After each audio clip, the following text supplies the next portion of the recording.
আসসালামু আলাইকুম সবাইকে। তোমাদের সবাইকে স্বাগতম জানাচ্ছি আমাদের এমসিকিউ বুস্টার কোর্সে পরিমাণগত রসায়ন এই চ্যাপ্টারটাতে। পরিমাণগত রসায়ন থেকে সবচেয়ে গুরুত্বপূর্ণ এমসিকিউ গুলা বাছাই করে তোমাদেরকে সলভ করাবো এবং এই যে এমসিকিউ গুলা তোমাকে আমি সলভ করাচ্ছি এর ভিতরে পরিমাণগত রসায়নের সমস্ত টাইপ কভার হয়ে যাবে।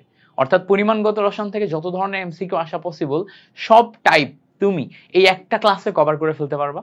একটা ক্লাসের দুইটা পার্টে আমি তোমাদের প্রাইভেট গ্রুপে আপলোড দিব, যদি ইউটিউবে আপলোড দিই তাহলে একসাথে মার্জ করে আপলোড দিব। বাট তুমি কি করবা, ক্যালকুলেটর নিবা, খাতা কলম নিবা, নিয়ে আমার সাথে বসে যাবা, ইচ অ্যান্ড এভরি এমসিকিউ আমার সাথে ধরে ধরে বুঝে বুঝে সলভ করার চেষ্টা করবা। এরপরে দেখবা আর কোনোটা তোমার বাড়তেছে না এবং এর ভিতর থেকেই তুমি বোর্ডে হুবহুব কমন পাবা, এর গ্যারান্টি আমি মিল্টন ভাই তোমাকে দিচ্ছি। সো তুমি আর দেরি না করে প্র্যাকটিস করা শুরু করো। আর এই ক্লাসের ক্লাস নোট এবং এই এমসিকিউ গুলার একটা পিডিএফ তোমাদেরকে আমি দিয়ে দিব ইনশাল্লাহ। ওকে, সো তার জন্য অবশ্যই আমাদের গ্রুপটাতে এবং আমাদের টেলিগ্রাম গ্রুপটাতে খেয়াল রাখো। চলো দেরি না করে আমরা শুরু করি। আমাদের প্রথমেই যে এমসিকিউটা আছে ভালো করে খেয়াল করো। বলতেছে কি যে বলতেছে যে এসটিপিতে 22.4 লিটার অক্সিজেন প্রস্তুত করতে কত গ্রাম পটাশিয়াম ক্লোরাইড প্রয়োজন। সো প্রথমে আমাদের এই পটাশিয়াম ক্লোরাইডের দিকে খেয়াল করতে হবে। পটাশিয়াম ক্লোরাইডের সংকেত কি? পটাশিয়াম ক্লোরাইডের সংকেত হচ্ছে KClO3। এটা মুখস্থ থাকা চাই যে পটাশিয়াম ক্লোরাইড যদি বলে তাহলে তার সংকেত হচ্ছে KClO3। এখন এই KClO3 থেকে আমার প্রস্তুত করতে হবে কি? অক্সিজেন। ওকে, তাহলে আমি কিভাবে প্রস্তুত করব? প্রথমে KClO3 নিব, এইটাকে যখন আমি হিট দিব, হিট দিলে পটাশিয়াম ক্লোরাইড এবং অক্সিজেন প্রস্তুত হয়। বাট এখানে তো সমতা হয় নাই। সমতা কি হয়েছে? হয় নাই। কেন হয় নাই? ভালো করে খেয়াল করো, এই জায়গায় 3 আছে, এখানে 2 আছে, তাহলে মেলানোর জন্য এখানে যদি আমি 3 দিই তাহলে অক্সিজেন হয়ে গেছে 6টা, তাহলে এখানে 6 করার জন্য এখানে 2 দিতে হবে। 2 দিলে দেখো 3 দুগুণা 6 হয়ে গেছে। এখন দেখো 2টা পটাশিয়াম 2টা ক্লোরিন আছে, মেলানোর জন্য এখানে 2 দিতে হবে। তার মানে এখন যদি তুমি খেয়াল করো তোমার পটাশিয়াম ক্লোরাইড এইটার সাথে এই অক্সিজেন এইটা সম্পর্ক তৈরি করতে হবে। তো এই সম্পর্ক তুমি কিভাবে তৈরি করবা? সিম্পল, সহগ অনুপাত সূত্র দিয়ে এটা তৈরি করা যায়। মাথায় রাখবা এই যে এমসিকিউটা এটা খুবই গুরুত্বপূর্ণ, ভেরি ভেরি ইম্পর্টেন্ট। কেন?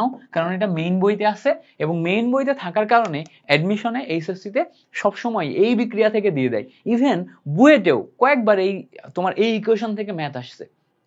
ওকে, চলো আমরা এখানে সলভ করার ট্রাই করি। তাহলে দেখো সহগ অনুপাত সূত্র অনুসারে আমরা মোল লিখবো। তো এখানে খেয়াল করো, এই যে পটাশিয়াম ক্লোরাইড এর সামনে যেই মোল আছে N of KClO3, মানে KClO3 এর মোল ডিভাইডেড বাই সামনে যে সহগ আছে সেটা। এই সাইডে সেম ভাবে N of অক্সিজেনের মোল ডিভাইডেড বাই সামনে যে সহগ আছে সেইটা। এই যে দুইটার যে অনুপাত করলাম, যার মোল লিখলাম তার সামনে সহগ দিয়ে ডিভাইড করে দিলাম, যার মোল লিখলাম তার সামনে সহগ দিয়ে ডিভাইড করে দিলাম। এই অনুপাত দুইটা পরস্পর সমান। এই অনুপাত দুইটা কি পরস্পর সমান। এখন এই জায়গায় যে আমার মোল আছে আর এখানে যে মোল আছে এই মোলটাকে ভাঙা যায়। খেয়াল করে দেখো আমার অক্সিজেন 22.4 লিটার প্রস্তুত করতে কত গ্রাম বলছে, তাহলে আমাদের এখানে অক্সিজেন যেটা প্রস্তুত করতে হবে সেটা 22.4 লিটার। তার মানে মোল থেকে তোমার এসটিপি তে আয়তনে যাইতে হবে। আর এখানে পটাশিয়াম ক্লোরাইডের জন্য কত গ্রাম বলছে, তার মানে ভর বের করতে হবে। তার মানে তুমি যেটা করতে পারো 1/2 এখানে লেখার পর এই KClO3 এর যেহেতু ভর বের করতে হবে এটাকে ভেঙে W/m লিখতে পারো। ওকে, লিখে ফেললাম। আর এখানে 1/3 এটাকে আলাদা করে নিয়ে এই জায়গা থেকে যেহেতু আয়তন দেয়া আছে তোমার এসটিপি তে আয়তন, তো তুমি এখানে লিখতে পারো VL ডিভাইডেড বাই 22.4 লিটার, কারণ এসটিপি তে আয়তন কত? 22.4 লিটার। এবং তোমার আয়তন যেটা দেয়া আছে ওটা 22.4 লিটারই দেয়া আছে, তার মানে VL এর জায়গায়ও 22.4 লিটার বসবে। বাট প্রবলেম ইজ এই জায়গায় একটু খেয়াল করে দেখো তো, এই জায়গায় যে এমটা কার এম? KClO3 এর এম না? এই যে KClO3 এর এম, KClO3 এর এম কত সেটা তো তুমি জানো না, এটা তোমাকে বের করতে হবে। KClO3 দেখো পটাশিয়াম 19 39, ক্লোরিন তোমার হচ্ছে 35.5, তারপরে দেখো অক্সিজেন 8 16, 16 গুণ 3, টোটাল মিলে ক্যালকুলেশন করলে 122.5 আসার কথা। ক্যালকুলেটর নিবা, নিয়ে ক্যালকুলেশন করবা 39, তারপরে 35.5 16 গুণ 3, টোটাল মিলে ক্যালকুলেশন করলে 122.5 আসবে। তো এবার যখন তুমি বের করবা, বের করার সময় 1/2 উপরে দেখো ডাব্লিউ লিখলা, নিচে তুমি 122.5 লিখলা, ডিভাইডেড বাই 1/3, উপরে দেখো 22.4, নিচেও দেখো 22.4 বসাই দিলাম। এই 22.4 কই পাইছো? এই যে এখানে পাইছো, 22.4 দেয়া আছে। আয়তন যেটা দেয়া থাকবে এটা হচ্ছে তোমার ভিএল এর ভ্যালু, তো ভিএল এর ভ্যালু দেয়া আছে। ক্যালকুলেশন করে এখন তুমি যদি কাটাকাটি করো, দেখো এটার সাথে এটা, এটার সাথে এটা কেটে যায়, কেটে যে আমার শেষ পর্যন্ত কি থাকে, এই জায়গায় ডাব্লিউ এর ভ্যালু বের করতে হবে, তাহলে ডাব্লিউ ইকুয়ালস টু এটা ওই সাইডে যে গুণ হয়ে যাবে। তো দেখো উপরে আমার 2 ইন্টু 122.5 ডিভাইডেড বাই নিচে আসতেছে 3, ক্যালকুলেশন করো কত আসে, 122.5 ইন্টু 2 ডিভাইডেড বাই 3 করলে তোমার আসে হচ্ছে 81.667। তো দেখো এখান থেকে আমরা 81.67 ভ্যালুটা অপশন ডি এরটা পাচ্ছি, অপশন ডি এরটা আমার মিলতেছে। সো অপশন ডি এ যেটা আছে এটা হচ্ছে আমার এখান থেকে কারেক্ট আনসার আসে। বুঝতে পারছো তোমরা? এই জিনিসটা কি ক্লিয়ার হয়েছে? আশা করি একদম ক্লিয়ার হয়ে যাওয়ার কথা। যদি ক্লিয়ার হয়ে যায় তাহলে তো খুবই ভালো। ওকে, আমরা পরের এমসিকিউতে যাব, তার আগে একটা ছোট্ট প্রবলেম সলভ করে নিই, দাঁড়াও। ওকে, প্রবলেম সলভড, প্রবলেম সলভড। তাহলে এখন আমরা পরের এমসিকিউটাতে যাব। পরের এমসিকিউ বলছে কি, খেয়াল করে দেখো, বলছে এসটিপিতে 65 গ্রাম অক্সিজেন গ্যাসের আয়তন কত? এসটিপিতে 65 গ্রাম অক্সিজেন গ্যাসের আয়তন চাইছে। তাহলে অক্সিজেন না, ওজোন গ্যাস, O3 ওজোন।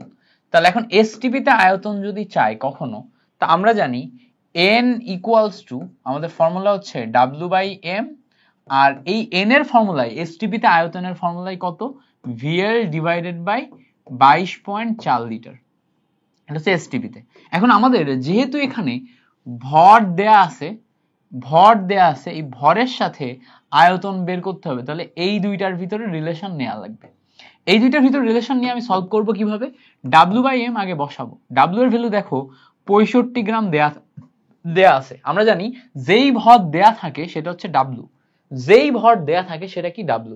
তাহলে দেয়া আছে 65, এজন্য উপরে আমরা 65 বসাই দিলাম, ডিভাইডেড বাই m।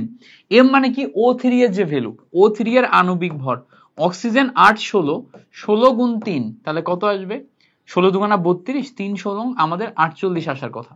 তো এখানে আমরা নিচে বসাই দিলাম 48 ইকুয়ালস টু, খেয়াল করো উপরে আমরা VL ডিভাইডেড বাই 22.4 নিলাম, ক্যালকুলেশন করলে এখান থেকে VL equals to 65 into 22.4 divided by 48 আসে।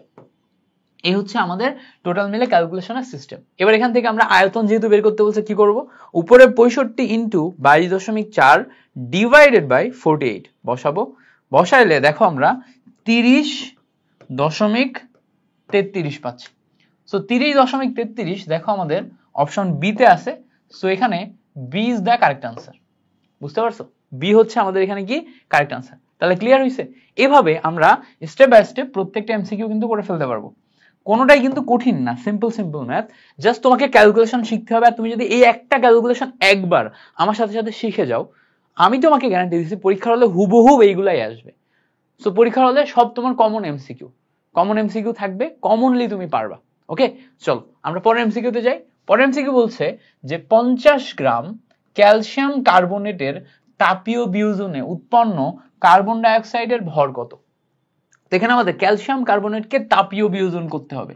তো এখানে আমরা প্রথমে ক্যালসিয়াম কার্বনেট নিলাম, এইটাকে তাপীয় বিয়োজন মানে হিট দিলে আমাদের উৎপন্ন হয় ক্যালসিয়াম অক্সাইড এবং carbon die oxide, calcium oxide এবং কার্বন ডাই অক্সাইড। তাহলে ক্যালসিয়াম অক্সাইড এবং কার্বন ডাই অক্সাইড এই দুয়ে যদি উৎপন্ন হয়, আমাদের এখানে জিজ্ঞেস করছে কার্বন ডাই অক্সাইডের ভর কত। খেয়াল করো, জিজ্ঞেস করছে কার্বন ডাই অক্সাইডের ভর কত, কার্বন ডাই অক্সাইডের ভর বের করতে হবে।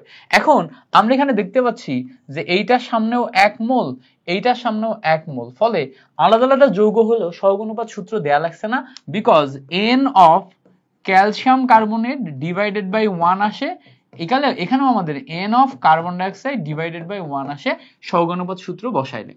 এবার আমাদের খেয়াল করো ক্যালসিয়াম কার্বনেটের ভর দেয়া আছে 50 গ্রাম, তো এখানে n কে ভাঙলে W/m পাওয়া যায়, ডাব্লিউ এর ভ্যালু দেখো উপরে 50 গ্রাম যেই ভর দেয়া আছে, এম এর ভ্যালু কত ডিভাইডেড বাই এম।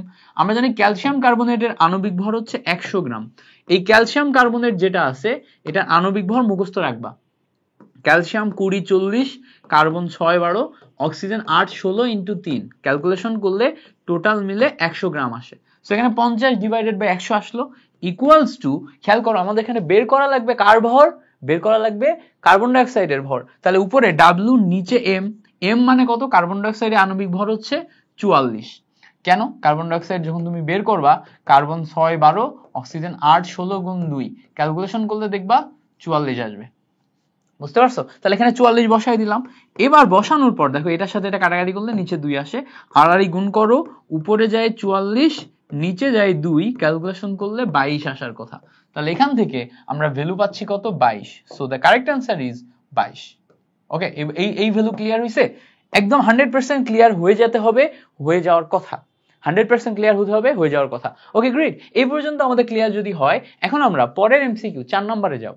4 নম্বরে বলছে এসএটিপি তে মোলার আয়তন কত। এসএটিপি তে মোলার আয়তন কত? আমরা জানি এসটিপি তে মোলার আয়তন, এসটিপি তে মোলার আয়তন VL ইকুয়ালস টু 22.4 লিটার। এটাকে তুমি যদি এমএল নাও, এমএল এ নিলে 22,400 ml, ঠিক আছে? এটা আমাদের মুখস্থ করতে হবে। এবার এইটাই তুমি যদি এসএটিপি তে নাও, এসএটিপি তে নিলে কত আসে? এসএটিপি তে নিলে এই VL, হ্যাঁ, আয়তন যেটা আসে V, এটা হচ্ছে VL আসে হচ্ছে 24.8 লিটার। এটা এমএল এ নিলে কত হবে? 24,800, 24,800 ml আসবে। তো এই যে ভ্যালুগুলো আমি তোমাকে লিখে দিলাম, এগুলা গুরুত্বপূর্ণ, এগুলা এমসিকিউ তে আসে। যেমন একটা এমসিকিউ এখানেই চলে আসছে, তাহলে এখানে আমাদের এসএটিপি তে 24.8 লিটার এটা দাগাইতে পারতে হবে। এইটা 24.8 লিটার আছে, তাহলে এই যে আমরা দাগাই ফেললাম। মুখস্থ থাকা তো প্রয়োজন, তাই না? মুখস্থ না থাকলে তো হবে না। মেইন বইতেই দেয়া আছে সমস্ত ইনফরমেশন। যার মেইন বইয়ের লাইন বাই লাইন সুন্দর মতো রিডিং পড়া আছে এবং সে মুখস্থ করে ফেলছে যেগুলো যেগুলো লাগবে, যেগুলো যেগুলো লাগবে না, তার জন্য কিন্তু এমসিকিউ গুলো কোনো ব্যাপার না। আর যার পড়া নেই তার জন্য এই ক্লাসগুলো খুব গুরুত্বপূর্ণ। সে কি করবে, একদম টু দা পয়েন্টে আমার সাথে আগায়েই শিখে ফেলবে। ঠিক আছে, আমি সবসময় যা যা প্রয়োজন ওগুলো পড়াইতে পছন্দ করি। সো এই ক্লাসগুলোতে তুমি টু দা পয়েন্ট ওগুলো পড়তে পারতেছো। আরেকটা জিনিস মাথায় রাখবে, এগুলো কিন্তু সব বোর্ডে আসা এমসিকিউ, প্রিভিয়াস ইয়ারে বোর্ডে আসা এমসিকিউ, এবং মেইন বইয়ের থেকে অ্যানালাইসিস করে করে বের করা, মেইন বইতে আছে। ঠিক আছে, হাজার ইনাক্সের বই বের করলেই এই এমসিকিউ গুলোর সাথে হুবহু মিল পাবা। ঠিক আছে, সো বই বের করে সলভ করতে পারো। আমার এই ক্লাসটা করার পর হাজার ইনাক্সের বইয়ের এমসিকিউ গুলো সলভ কইরো, দেখো সব পারবা।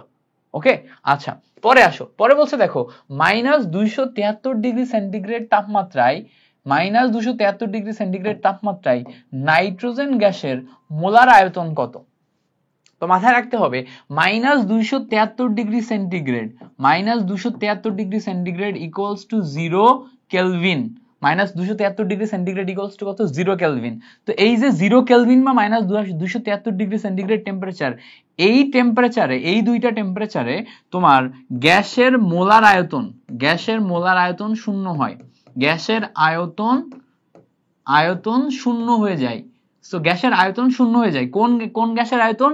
যে কোনো গ্যাস, যে কোনো গ্যাস, যে কোনো গ্যাসের আয়তন কি হয়ে যাবে? যে কোনো গ্যাসের আয়তন শূন্য হয়ে যাবে এই দুইটা টেম্পারেচারে, 0 কেলভিন বা -273 ডিগ্রি সেন্টিগ্রেড। তো এখানে -273 ডিগ্রি সেন্টিগ্রেডও দেয়া থাকতে পারে, 0 কেলভিনও দেয়া থাকতে পারে। -273 কেলভিন বললে কিন্তু আবার ভুল হবে, তখন আমরা এটাতে যাইতে পারবো না। সো এখানে -273 ডিগ্রি সেন্টিগ্রেডের দিকে তাকাবো, তাকায় দেখতেছি এখানে আমাদের কি হয়ে যাচ্ছে? আয়তন শূন্য হয়ে যাচ্ছে। তো আয়তন শূন্য লাগাবো আমরা। এখন দেখো এখানে একটা প্যাচ লাগানোর জন্য নাইট্রোজেন গ্যাসের কথা বলছে। নাইট্রোজেন গ্যাসের কথা বলা দেখে আমরা কি ঘাবড়ে যাব? না, আমরা জানি যে কোনো গ্যাসের ক্ষেত্রে আয়তন শূন্য হয়ে যায়, যে কোনো গ্যাসের ক্ষেত্রে। এবং এটা কিন্তু ফিজিক্যাল আয়তন না, এটা হচ্ছে তাত্ত্বিক ভাবে, মানে খাতা কলমে শূন্য হয়। তো খাতা কলমে শূন্য হয় এটা যদি আমরা জানি, তাহলে আমরা এমসিকিউ দাগাইতে পারবো।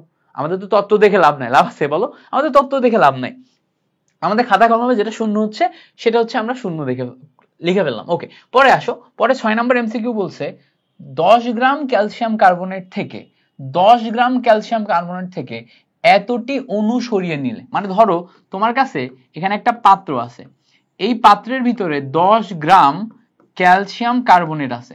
এখান থেকে তুমি যদি এখন 10টা অণু সরিয়ে নাও, 10টি অণু, ঠিক আছে, তাহলে তুমি একটু চিন্তা করো তো, গ্রাম থেকে সংখ্যা কি বাদ দেওয়া যায়? গ্রাম থেকে সংখ্যা তো বাদ দেওয়া যায় না, এখানে আছে গ্রামে আর এখানে বলছে সংখ্যায়, তাহলে তো বাদ দেওয়া যায় না। তার মানে এই যে সংখ্যা যেটা দেয়া আছে অনুসংখ্যা, সেটা কত 2 × 10⁻29।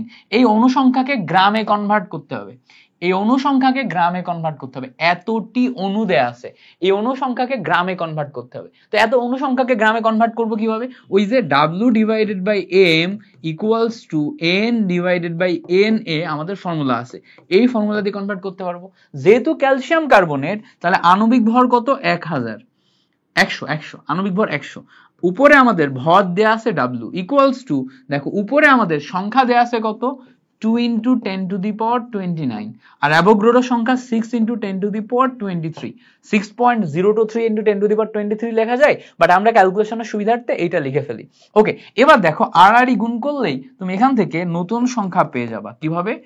W = 100 এই সাইডে গুণ করো, 2 × 100 × 10⁻29 / 6 × 10⁻23 এটা আসে। সো ক্যালকুলেট দেখো 2 × 100 × 10⁻29 এটা বসাই দিলা, ডিভাইডেড বাই নিচে 6 × 10⁻23 তুমি পাচ্ছ। ক্যালকুলেশন করো, ক্যালকুলেশন করলে এখান থেকে রেজাল্ট আসবে 3.3 × 10⁻7। 3.3 × 10⁻7 একটা ভ্যালু আসবে।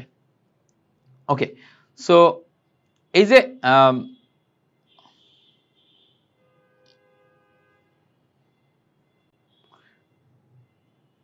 আচ্ছা এই জায়গায় যে ভ্যালুটা দেয়া আছে না, এই ভ্যালুটা 10⁻29 যে ভ্যালুটা দেয়া আছে না, এই ভ্যালুটাতে ভুল আছে। এই ভ্যালুটা 10⁻29 না, আরো ছোট হবে। আরো ছোট বলতে কি 29 না হয়ে যদি 19 হয়, 2 × 10⁻19 হয়, তাহলে একটু মেলানোর চেষ্টা করি। যদি 19 নিই আমরা, এখানে 19 নিলে এখানে হচ্ছে আমাদের 10⁻7 যেটা ছিল। আচ্ছা আমি একটু 19 নিয়ে ক্যালকুলেশন করে দেখি। এই জায়গায় 19 নিলাম, নিয়ে ক্যালকুলেশন করে দেখি। 2 × 100 × 10⁻19 ওকে গ্রেট, 10⁻19 ডিভাইডেড বাই 6 × 10⁻23। আচ্ছা 6 × 10⁻23 এইগুলা নিলাম, নেয়ার পরে এখান থেকে আমাদের হ্যাঁ ইয়েস এবার কত আসছে? 3.3 × 10⁻³ এটা আসছে। এইবারটা মেক সেন্স করে কি? আমাদের ছিল হচ্ছে পাত্রের ভিতর 10 গ্রাম, 10 গ্রাম থেকে বাদ যাচ্ছে 3.3 × 10⁻³ গ্রাম। তাহলে এইটা যদি আমরা বাদ দিই, তাহলে দেখো আমরা 10 গ্রাম থেকে এটা যদি বাদ দিই, তাহলে আমাদের থাকে হচ্ছে 9.996 গ্রাম। তো এই 9.996 গ্রাম এইটা কোন জায়গায় আছে দেখো তো? অপশন ডি তে আছে। সো অপশন ডি হচ্ছে আমাদের কারেক্ট আনসার, 9.996 গ্রাম। তার মানে এখানে 29 না 19 হবে, অপশনে 29 না 19 হবে। 19 হলে এটা ঠিকঠাক। ওকে, 19 হলে আমার কোশ্চেনটা ঠিক আছে। আচ্ছা, সো এই পর্যন্ত ক্লিয়ার কিনা বলো তো? এই পর্যন্ত ক্লিয়ার হয়েছে? আমি যেই পর্যন্ত পড়াইছি এই পর্যন্ত একদম 100% ক্লিয়ার হয়েছে? যদি ক্লিয়ার হয় তাহলে চলো এখন আমরা পরের এমসিকিউতে যাব। পরের এমসিকিউ বলছে দেখো 1 মিলিমোল সালফিউরিক অ্যাসিডের ভর কত? তো মোল দেয়া আছে না, মোল থেকে আমাদের ভরে যাইতে হবে। তো আমরা জানি N = W/M VL / 22.4 litre, 22.4 litre. So এরকম N/NA এরকম ফর্মুলা আছে, যার ভিতর এটা হচ্ছে ভরের ফর্মুলা, এটা হচ্ছে এসটিপি তে আয়তন, এটা হচ্ছে সংখ্যা নিয়ে, এটা হচ্ছে মোল নিয়ে। তাহলে মোলের সাথে ভর মানে এটার সাথে এটা। তাহলে এখান থেকে আমরা N = W/M এটাকে বের করে নিতে পারি। এটাকে বের করে যখন আমি নিচ্ছি, তখন খেয়াল করো এই যে N এর ভ্যালু দেখো মিলিমোল দেয়া আছে, 1 মোল না 1 মিলিমোল। তো 1 মিলি তারপরে যদি মোল হয় = W/M যদি করো, উপরে আমার W বের করতে হবে, M মানে সালফিউরিক অ্যাসিডের আণবিক ভর কত? এটা 98, বের করে ফেললাম। এখন দেখো যেটা মিলিকে তুমি যদি কনভার্ট করো, মিলি মানে 10⁻³ এবার আড়াআড়ি গুণ করো, ইনটু 98 = W পাওয়া যায়। ক্যালকুলেশন করলে W দেখো 98 ডিভাইডেড বাই 1000 আসে। সো 0.098 এইটা আসে সেই 1 মিলিমোল। তো এখানে দেখো 0.098 যেটা, এইটা আসে হচ্ছে আমাদের correct answer so 0.098 correct answer আসবে। So D is the correct answer. Clear হয়েছে? বুঝতে পারছি জিনিসটা? একদম 100% ক্লিয়ার হয়ে যাওয়ার কথা।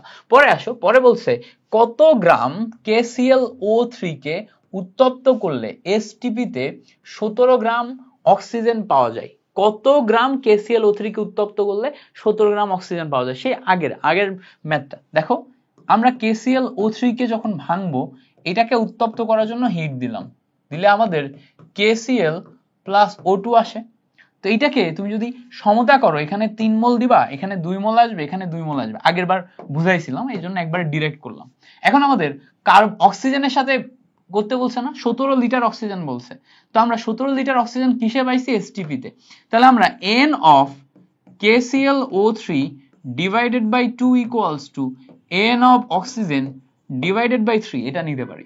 এবার ভালো করে খেয়াল করো, 1/2 ইন্টু এই জায়গাতে আমাদের কত গ্রাম KClO3 চাইছে। সো উপরে নিব W, নিচে দিব M। M মানে কত? KClO3 এর যে ভ্যালু সেটা কত? 122.5 ইকুয়ালস টু, দেখো 1/3 ইন্টু, খেয়াল করো, n of oxygen divided by 3 বসাতে হবে। n of oxygen divided by 3 তুমি যদি বসাতে চাও, কি বসবে বলো তো? n অফ অক্সিজেন কে ভাঙলে আমি এসটিপি তে আয়তন নিব। তো এসটিপি তে আয়তন নিলে VL divided by 22.4 litre. VL এর ভ্যালু কত? 17 লিটার। তো উপরে যাবে 17, নিচে যাবে 22.4। এই বুঝতে পারছো? কঠিন লাগছে নাকি এগুলা? এগুলা কিন্তু বেসিক জিনিস। হ্যাঁ, তুমি যে কোনো জায়গায় n কে ভাঙলে VL ডিভাইডেড বাই 22.4 লিটার পাবা। এই VL এর ভ্যালু প্রশ্নে দেয়া থাকে। তো এই জায়গাতে আমি সেটাই করছি, VL এর ভ্যালু প্রশ্নে দেয়া আছে। এবার দেখো পরবর্তী লাইনে যদি আমি ক্যালকুলেশন করি, W এর ভ্যালু কত পাবো? W ইকুয়ালস টু, আর যদি গুণ করো 2 ইন্টু 122.5 কে গুণ করলে 245 ইন্টু 17 ডিভাইডেড বাই 3 ইন্টু 22.4 আসে। এইটা এবার ক্যালকুলেশন করো, ক্যালকুলেশন করলে তোমার কারেক্ট আনসার বের হয়ে যাবে। 245 ইন্টু 17 ডিভাইডেড বাই, নিচে আসে দেখো 3 ইন্টু 22.4, 3 ইন্টু 22.4 ক্যালকুলেশন করলে 61.97 আসে। 61.97 মানে হচ্ছে almost 62। So 62 22 is the correct answer. 62 22 is the correct answer. বুঝতে পারছো? ক্লিয়ার হয়েছে না? ক্লিয়ার হয়ে যাওয়ার কথা। পরে আসো, বলছে দেখো Fe2O3 এর অম্লত্ব কত? Fe2O3 এর অম্লত্ব বের করতে বলছে। তো এখানে যখন আমরা অম্লত্ব বের করব, Fe2O3 এটার অম্লত্ব আমাদের বের করা লাগবে। তো দেখো অম্লত্ব মানে কি? এইটা একটা ক্ষার, এই ক্ষারের সাথে একটা অম্ল তোমার যোগ করা লাগবে। তাহলে এটা একটা ক্ষার, ক্ষারের সাথে অম্লত্ব বের করতে গেলে আমাদের সবসময় মনোপ্রোটিক অম্ল গুণ করতে হবে বা মনোপ্রোটিক অম্ল যোগ করতে হবে। তাহলে ক্ষারের সাথে মনোপ্রোটিক অম্ল তুমি যখন যোগ করবা, করলে এখানে বিক্রিয়া করে লবণ পানি তৈরি করবে। তাহলে লবণ কি তৈরি করবে? আয়রনের সাথে ক্লোরিন বিক্রিয়া করে আয়রন ক্লোরাইড তৈরি করবে, FeCl3। এবার বলবো ভাই এখানে Cl3 হবে, এটা কেমনে বুঝলাম? এই জায়গায় জারণ মান দেখে বুঝলাম। অক্সিজেনের জারণ মান -2, সো টোটাল মিলে তুমি এখানে জারণ মান বের করলে দেখবা 3 আসবে। তো 3 থেকে আমরা এখানে করলাম কি? FeCl3। এবার ভালো করে খেয়াল করো, এখানে আমাদের আয়রন কয়টা? 2টা। এখানে আয়রন কয়টা? একটা। তাহলে মিলাইতে গেলে এখানে আমাদের আয়রন মিলাইতে গেলে 2 দিতে হবে। 2 দিলে দেখো তো আমাদের ক্লোরিন কয়টা হচ্ছে? ক্লোরিন 6টা হচ্ছে। তাহলে 6টা ক্লোরিন মিলাইতে গেলে এটার সামনে 6 দিতে হবে। তাহলে যেহেতু Fe2O3 6টা মনোপ্রোটিক অম্লকে তোমার প্রশমন করতে পারে, যেহেতু Fe2O3 6টা মনোপ্রোটিক অম্লকে প্রশমন করতে পারে, তো এই ক্ষেত্রে আমাদের অম্লত্ব হচ্ছে 6। এই ক্ষেত্রে আমাদের অম্লত্ব কত? অম্লত্ব হচ্ছে 6। বুঝতে পারছো? সো অম্লত্ব 6 হওয়ার কারণে এখানে আমরা দাগাইলাম সি নাম্বার হচ্ছে কারেক্ট আনসার। এই যে এমসিকিউ তোমার অম্লের ক্ষারত্ব, ক্ষারের অম্লত্ব, এগুলা কিন্তু আসে, বেশ গুরুত্বপূর্ণ এমসিকিউ। সো এগুলা ভালো করে মাথায় রাখো। তোমরা অনেকে আমাকে আবার এই যে এইভাবে ক্লিন শেপে দাড়ি একদম শেভ করা অবস্থায় দেখে বলো ভাই আপনারা এভাবে দেখতে ভালো লাগে না, আপনার হালকা দাড়িতে ভালো লাগে। তোমাদের একটা ব্যাপার বলি, আমি আসলে নিজে ক্লিন শেভ করতে চাই না, আমি নিজেও এইভাবে কোরিয়ানদের মতো ক্লিন শেপে থাকতে চাই না। বাট প্রবলেম ইজ যে করোনার পর থেকে আমার প্রচন্ড অ্যালার্জির সমস্যা হয়েছে। সো এদিক থেকে সেদিকে একটু খাওয়া দাওয়া হইলেই আমি মানে খুবই অসুস্থ হয়ে যাই এবং অ্যালার্জি ফোটা শুরু হয়। আর বিশেষ করে অ্যালার্জি ফুটে হচ্ছে মুখে। বুঝতে পারছো? মুখে ফুটে, মুখ টুক ফুলে যায়, চোখে, মুখে, এগুলাতে। দাঁতের গোড়াতেও হয়, দাঁতের গোড়া লুজ হয়ে যায়, রক্ত পড়ে মাঝে মাঝে, এই টাইপের বেশ কিছু প্রবলেমে ভুগতেছি এবং ডাক্তার দেখাচ্ছে, মেডিকেশন তো নেওয়াই হয়। এই ঈদের যে হালকা একটু গরু মাংস 1-2 পিস খাওয়া পড়ছে, তারপরে মুখে আবার অ্যালার্জি বেড়ে গেছে, মুখটুক ফুলে গেছে। তখন দাড়ি না যদি কেটে ফেলি তাহলে এই গোড়ায় গোড়ায় চুলকায় এবং হচ্ছে যে তোমার স্কিনে বেশ প্রবলেম হয়ে যায়, বুঝতে পারছো? আমার এই প্রবলেম করোনার আগে একদমই ছিল না, করোনার টিকা নেওয়ার পর থেকে এরকম কিছু প্রবলেম দেখা গেছে। অনেক মানুষের তো অনেক টাইপের প্রবলেম দেখা গেছে, তাই না? কিছু মানুষের দেখা যাচ্ছে যে হার্টের প্রবলেম হয়ে গেছে, কিছু মানুষের ফুসফুসের প্রবলেম হয়েছে, কিছু মানুষের জ্বর রিলেটেড প্রবলেম আসে করোনার পরে। আমার হচ্ছে করোনার পরে অ্যালার্জি রিলেটেড প্রবলেম এবং এর প্রকোপ অনেক বেশি বাড়ছে। সো এর কারণে মানে আমি যদি একটু এদিক থেকে সেদিক খেয়ে ফেলি, মানে খাওয়া দাওয়া উল্টাপাল্টা হয়, তখন আমার কিছু করার থাকে না আসলে এভাবে মানে ক্লিন শেপ করা ছাড়া, বুঝতে পারছো? তো ঈদে বাসা থেকে ঢাকায় আসার পরপরই এসে আগে ক্লিন শেপ করছি আর চুলটা কেটে ফেলছি, গরম অত্যাধিক পড়তেছে, চুল কেটে ফেলছি। পরে আসো, পরে বলছে যে 5 গ্রাম কার্বন ডাইঅক্সাইড এটার অনুসংখ্যা কত। 5 গ্রাম কার্বন ডাইঅক্সাইড অনুসংখ্যা বের করতে হবে। সো 5 গ্রাম কার্বন ডাইঅক্সাইড অনুসংখ্যা কিভাবে বের করবা, যেহেতু ভর দেয়া আছে তার মানে W/M। আচ্ছা, অনুসংখ্যা বের করতে বলছে, so N divided by Na। এভাবে আমাদের ফর্মুলার দিকে আগাতে হবে। তাহলে দেখো এখানে উপরে 5 গ্রাম দেয়া আছে W এর ভ্যালু, কার্বন ডাইঅক্সাইডের আণবিক ভর আমাদের কত 44 নিয়ে ফেললাম, ডিভাইডেড বাই অনুসংখ্যা Avogadro number 6.023 into 10 to the power 23, আর অনুসংখ্যা বের করব মানে n এর ভ্যালু বের করব, সারারি গুণ করো, n equals to 6 into 10 to the power 23 into 5 divided by 44। Calculation করলে এখান থেকে তুমি টোটাল ক্যালকুলেশন থেকে অনুসংখ্যা পেয়ে যাবে। কি পাবা দেখো, 6 into 10 to the power 23 into 5 divided by 44। So calculation করো, 6.81 ইনটু 10 টু দি পাওয়ার 22 আসে। তো দেখো 6.8 ইনটু 10 টু দি পাওয়ার 22, এটা অপশন বি তে আছে। So option B is the correct answer. Simple MCQ, just তুমি আমার সাথে সাথে শিখে ফেলো, পারবা। ওকে, পরে বলছে দেখো কোনটি মিল্ক অফ লাইম নামে পরিচিত। মিল্ক অফ লাইম মাথায় রাখবো, ক্যালসিয়াম হাইড্রোক্সাইডের জলীয় দ্রবণ যেটা আছে এটাকে মিল্ক অফ লাইম বলে, ক্যালসিয়াম হাইড্রোক্সাইডের জলীয় দ্রবণ। তাহলে ক্যালসিয়াম হাইড্রোক্সাইডের জলীয় দ্রবণ মানে হচ্ছে ক্যালসিয়াম হাইড্রোক্সাইড ইনটু পানি, ক্যালসিয়াম হাইড্রোক্সাইড ইনটু পানি। তাহলে এইটাকে আমরা বলি হচ্ছে milk of lime, milk of lime. So milk of লাইমের সংকেত তাহলে আমরা বি নাম্বার হিসেবে কারেক্ট আনসার পাচ্ছি। এটা মুখস্থ একটা এমসিকিউ, মুখস্থ করে মাথায় রাখবা, যদি পরীক্ষায় আসে যেন তুমি মাস্ট পারো, কোনো রকম ভুল না হয়। ঠিক আছে, পারবা তো? আশা করি পারবা, কোনো সমস্যা হবে না। ওকে, এবার আসো পরের এমসিকিউতে যাই। পরের এমসিকিউ বলছে যে 10% সোডিয়াম কার্বনেট 10% সোডিয়াম কার্বনেট দ্রবণের মোলার ঘনমাত্রা কত হবে। 10% সোডিয়াম কার্বনেট দ্রবণের মোলার ঘনমাত্রা কত হবে। যখনই আমার এরকম ঘনমাত্রা বের করতে বলবে এবং ঘনমাত্রা বের করার ভিতরে পার্সেন্টেজ দেয়া থাকবে, তখন আমার ফর্মুলা মুখস্থ করতে হবে। ফর্মুলা কি? ঘনমাত্রায় শতকরা দেয়া থাকলে, পার্সেন্টেজ দেয়া থাকলে সরাসরি ফর্মুলা হচ্ছে S equals to 10x divided by m, সরাসরি ফর্মুলা মুখস্থ।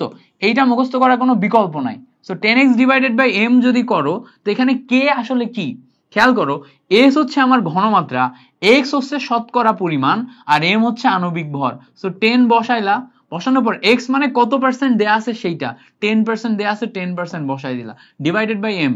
সোডিয়াম কার্বনেটের আণবিক ভর কত 106। সো যখনই 10% বলবে, উপরে দেখো 100, নিচে আসে হচ্ছে 106। ক্যালকুলেশন করলে এই যে এইটা আসে হচ্ছে তোমার কারেক্ট আনসার 0.9434 মোলারিটি। কত আসে? 0.9434 মোলারিটি। ক্যালকুলেশন করো, এটাই আসবে। দেখো ক্যালকুলেশন করো, ক্যালকুলেটরে বসাও, এটা আসবে। এটা মুখস্থ করতে হয় একদম। 10% সোডিয়াম কার্বনেট এবং 5% সোডিয়াম কার্বনেট, এটা হচ্ছে তোমার অ্যাডমিশনে হুবহুব দিয়ে দেয়, বিশেষ করে মেডিকেল অ্যাডমিশনে, ভার্সিটি কো অ্যাডমিশনে। এই জন্য মুখস্থ করতে হয় যাতে যদি চলে আসে আমরা ডিরেক্ট পারি। ওকে, সো এই এমসিকিউটা খুবই গুরুত্বপূর্ণ একটা এমসিকিউ এবং তোমার পরীক্ষাতে, বোর্ড পরীক্ষাতেও আসবে, মাথায় রেখো। আচ্ছা, পরে আসো, পরে বলছে দেখো 5% সোডিয়াম কার্বনেট, এইটার ক্ষেত্রে কত মোলারিটি হবে। সেম ভাবে formula same, S equals to 10x divided by m। তো 10 বসাইলা, x এর ভ্যালু কত বসবে 5 বসবে, m এর ভ্যালু কত, সোডিয়াম কার্বনেটের আণবিক ভর 106, এটা মুখস্থ করতে হবে 106। মানে এটা তুমি চাইলে বের করতে পারো, যেমন ধরো সোডিয়াম কার্বনেট এটা লিখে নিলা, ঠিক আছে, এবার লিখলা sodium 23 into 2 carbon 6 12, oxygen 8 16 into 3। এবার এখান থেকে ক্যালকুলেশন করে 106 বের করলাম। তো কোনটা ভালো, 106 বারবার বের করা নাকি মুখস্থ রাখা যে 106 হবে? যদি তুমি বের করতে চাও কোনো সমস্যা নেই, বের করতে পারো। আর যদি মুখস্থ থাকে তাহলে বেটার। এইটার ভ্যালু কত আসে? এটার ভ্যালু আসে 0.47 মোলারিটি। মুখস্থ আমি করাই আমার মুখস্থ হয়ে গেছে। দেখো 0.47 মোলারিটি, তুমি ক্যালকুলেটরে বসাও এটাই পাবা। ওকে, সো এই যে হচ্ছে ভ্যালুটা ক্যালকুলেশন করে এভাবে বের করতে হয়।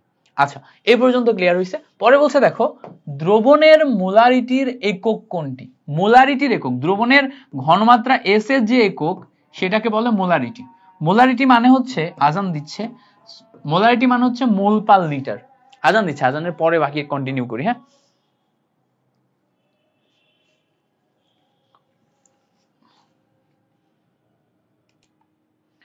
ওকে, সো আমরা আজানের একটা ব্রেকের পর আবার শুরু করি। তো আমাদের দ্রবণের মোলারিটির একক যখন জিজ্ঞেস করবে, মোলারিটি মানে হচ্ছে এম, এম চিহ্নিত করলে সেটা মোলারিটি। মোলারিটি আরেকটা একক হচ্ছে মোল পার লিটার, মোল পার লিটার বললেও সেটা মোলারিটি। এখন এই যে যেটা লিটার, লিটার আর ডেসিমিটার কিউব সেম জিনিস। সো শুধু লিটার থাকবে এমন না, তোমার মোল পার ডেসিমিটার কিউব এই এককেও থাকতে পারে, মোল পার ডেসিমিটার কিউব। এখন দেখতে হবে তোমার এখানে কোনটায় আছে। দেখো এখানে মোল পার লিটারে দেয়া আছে, that means mole per litre is the correct answer. So mole per litre correct answer হবে, ডি নাম্বারকে কারেক্ট আনসার ধরে তুমি আগাও। ওকে, সো এই যে যেই কথাবার্তাগুলো বললাম এইগুলার যে কোনো একটা থাকতে পারে। সো মোলারিটি যদি কখনো একক জিজ্ঞেস করে যে কোনো একটা তুমি দাগাবা। আচ্ছা, পরের কোশ্চেনে আসো। পরে বলছে যে 20 ml দ্রবণে এত গ্রাম সোডিয়াম কার্বনেট আছে, ওই দ্রবণের ঘনমাত্রা কত? সো যখন আমার এরকম ইনফরমেশন দেয়া থাকবে, যেমন এটা আয়তন ভি দেয়া আছে, এটা ডাব্লিউ দেয়া আছে, এখান থেকে আমি এম পাবো, তখন আমাদের সেই গণহারে তোমার সার্বজনীন formula S equals to 1000 W divided by M V, এটা বসাতে হবে। এবার এখানে একটা জিনিস মাথায় রাখতে হবে যে আমি যখন উপরে 1000 নিব তখন এই ভি হবে এমএল এ, ভি আমি এমএল এ বসাবো। উপরে 1000 নেওয়া মানে ভি হবে এমএল এ, ভি কিন্তু লিটারে হবে না, এমএল এ হবে। সেটা আমাদের মাথায় রাখতে হবে। এবার আমরা সাইডে আসি, ইনফরমেশন গুলো একটু বসাই। দেখো 1000 উপরে লিখলাম, ডাব্লিউ এর ভ্যালু দেয়া আছে, কত দেয়া আছে দেখো 0.212, এটা দেয়া আছে, ডিভাইডেড বাই এম, এম মানে কি সোডিয়াম কার্বনেটের এম, সোডিয়াম কার্বনেটের এম কত 106, ইন্টু ভি, ভি এর ভ্যালু কত, ভি এর ভ্যালু দেখো এখানে 20 দেয়া আছে। ক্যালকুলেশন করলে তুমি পেয়ে যাবা। এবার এখান থেকে ক্যালকুলেশন করো, অনায়াসে তুমি বের করতে পারবা। 1000 into 0.212 divided by 106 into 20, calculation করো। ক্যালকুলেশন করলে দেখো 0.1 মোলারিটি আসে। 0.1 মোলারিটি কত নম্বরে আছে? অপশন ডি তে আছে। So D is the correct answer. ঠিক আছে, সো এখানে তুমি ডি ক্যালকুলেশন করে বের করে কারেক্ট আনসার দাগাবা। বুঝতে পারছো কি? সো আশা করি এই পর্যন্ত ক্লিয়ার। পরে আসো, পরে বলছে 250 সিসি, 250 সিসি মানে কি 250 সেন্টিমিটার কিউব, যেটা সিসি সেটাই সেন্টিমিটার কিউব। আমার মাথায় রাখতে হবে সিসি যদি সেন্টিমিটার কিউব হয়, সেন্টিমিটার কিউব আর এমএল একই জিনিস, এমএল মিলিলিটার, যেটা CC 1 centimetre cube equals to 1 CC equals to 1 ML, এই তিনটা সেম একক, এটা মাথায় রাখতে হবে, নাহলে তুমি প্রশ্ন উল্টায় পাল্টায় ফেলবা। ওকে, এই পর্যন্ত ক্লিয়ার হয়ে যাওয়ার কথা। এবার দেখো এখানে দেয়া আছে 0.1 মিলিমোলারিটি, কত দেয়া আছে 0.1 মিলিমোলারিটি। মিলিমোলারিটি মানে কি দেখো, এইটা যদি এম ভি এম এল এর ভ্যালু দেয়া হয় তাহলে এইটা হচ্ছে ঘনমাত্রার ভ্যালু, ঘনমাত্রা কত দেয়া 0.1 মিলিমোলারিটি দেয়া। তাহলে এখানে মিলি মানে হচ্ছে 0.1 ইন্টু 10⁻³ মোলারিটি, এটা আসবে। এবার বলছে তাহলে কত গ্রাম সোডিয়াম কার্বনেট আছে, এটা বের করতে হবে। কিভাবে বের করব? দেখো খুব simple, S equals to formula হচ্ছে 1000 W divided by M V. কত গ্রাম মানে ডাব্লিউ এর ভ্যালু বের করতে হবে। তাহলে ডাব্লিউ ইকুয়ালস টু ফর্মুলা আসে হচ্ছে S M V divided by 1000, S M V divided by 1000। তাহলে এস এর ভ্যালু কত দেয়া আছে দেখো তো, এস এর ভ্যালু 0.1 ইন্টু 10⁻³ এম এর ভ্যালু কত দেয়া, এম দেখো সোডিয়াম কার্বনেট মানে 106। এবার দেখো ভি এর ভ্যালু কত দেয়া আছে, ভি এর ভ্যালুটা একটু দেখার চেষ্টা করো। ভি এর ভ্যালু দেখো 250 দেয়া আছে, ডিভাইডেড বাই আসে হচ্ছে 1000। এই টোটালটা ক্যালকুলেশন করো, ক্যালকুলেশন করলে তুমি এক্সাক্ট ভ্যালু পেয়ে যাবা। এক্সাক্ট ভ্যালু কত পাবো দেখো, তুমি যদি জাস্ট একটু ক্যালকুলেশন করলে বুঝতে পারবা। 0.1 দিলা, তারপরে 10 টু দি পাওয়ার -3 দিলা, তারপরে হচ্ছে 106 দিলা, 106 দিলা ইনটু 250 দিলা, ডিভাইডেড বাই তুমি করবা কি 1000। এই ক্যালকুলেশন করলে দেখো ভ্যালু আসবে হচ্ছে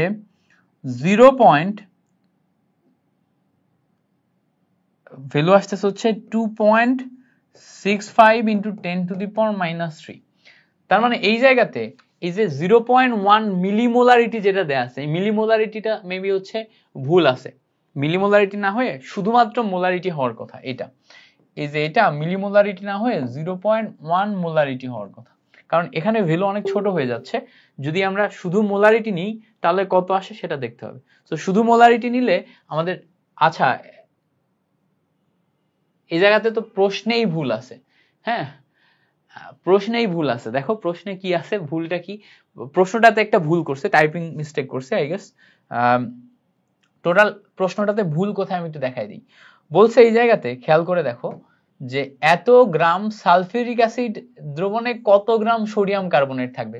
সালফিউরিক অ্যাসিড দ্রবণে সোডিয়াম কার্বনেট থাকতে পারে না, তো সালফিউরিক অ্যাসিড দ্রবণে সালফিউরিক অ্যাসিডই থাকবে, H2SO4। সো H2SO4 সালফিউরিক অ্যাসিডই থাকবে। এখানে মিলিমোলারিটি না হয় যদি মোলারিটি দাও তাহলে কত আসে দেখি। এই সালফিউরিক অ্যাসিড দিলে এটা 106 এর জায়গায় কত হবে, 98 হবে। তো 106 এর জায়গায় 98 বসাও, বসায় দেখো কত আসে। 106 এর জায়গায় 98 বসাও জাস্ট, আর মোলারিটির জায়গায় মিলিমোলারিটির জায়গায় মোলারিটি বসাও, সো এটা হবে না, আর এখানে 98 হবে। তাহলে কত আসলো, 0.1 into 98 into 250 divided by 1000। Okay, calculation করলে 2.45 আসে। 2.45 কোন অপশন আছে? ইয়েস আছে। সো এইটা হচ্ছে আমাদের কারেক্ট আনসার। তাহলে এখানে প্রশ্নটাই ভুলটা কি, কত গ্রাম আসছে, ঠিক আছে সালফিউরিক অ্যাসিড হবে না, এটা হবে। আর প্রশ্নের এই জায়গাতে মিলিমোলারিটি হবে না, 0.1 মোলারিটি হবে, ঠিক আছে। সো এই কয়েকটা কারেকশন করে তারপরে আমরা উত্তরটা কারেক্ট উত্তর পাইলাম, এবং কত পাইলাম, 2.45 গ্রাম পাইলাম। ওকে, পরের কোশ্চেন বলছে দেখো 100 ml 0.1 মোলারিটি সোডিয়াম কার্বনেট দ্রবণে কত গ্রাম সোডিয়াম কার্বনেট প্রয়োজন। সো তুমি সরাসরি ফর্মুলা লিখে W এর ভ্যালু বের করতে পারো, অথবা তুমি কিন্তু W এর ভ্যালু সরাসরি বের করতে পারো, W equals to SMV divided by 1000, উল্টাই দিয়ে ফর্মুলা এটাই আসে। তো আমি কি করি, W এরটা সরাসরি এটা মনে রাখি যে W equals to SMV divided by 1000, আর S equals to 1000 W by MV। বুঝতে পারছো? এবার দেখো S এর ভ্যালু এখানে কত দেয়া আছে, 0.1 মোলারিটি দেয়া আছে, বসাই দিলাম।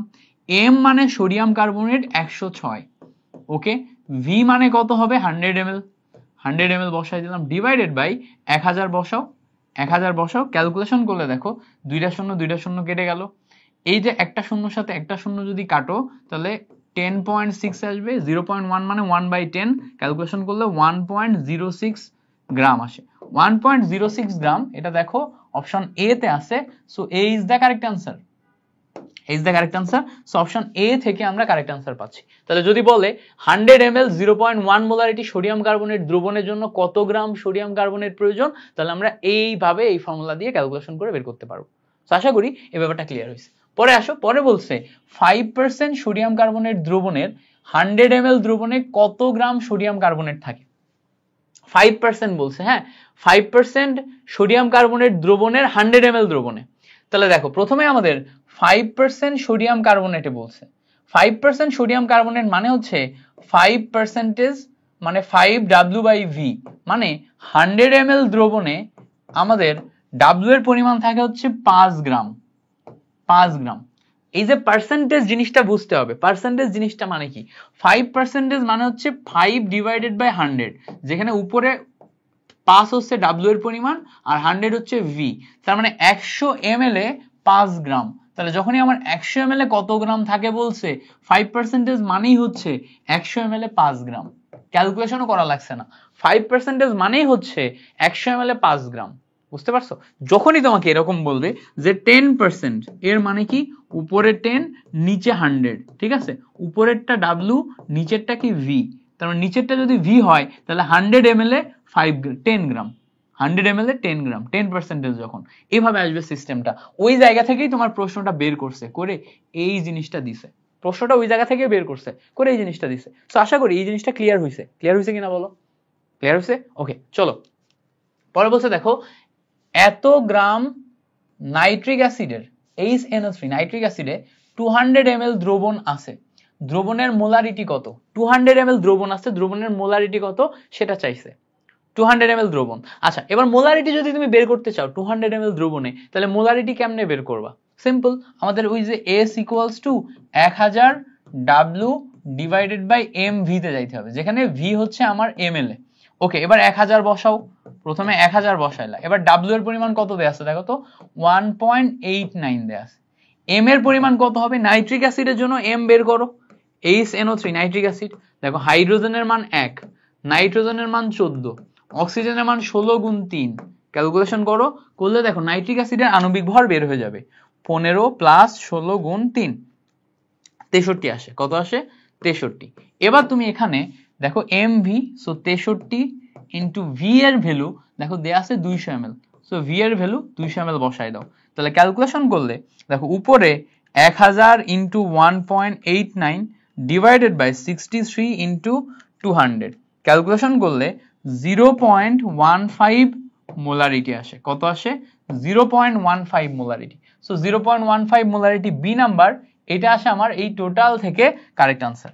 সো আশা করি আমরা বুঝতে পারছি যে কোনটা কারেক্ট আনসার হবে। ক্লিয়ার? কেমনে করলাম? সিম্পল, আমি যেভাবে করছি এভাবে ফলো করে কয়েকবার প্র্যাকটিস করো, তাহলে একদম ক্লিয়ার হয়ে যাবে।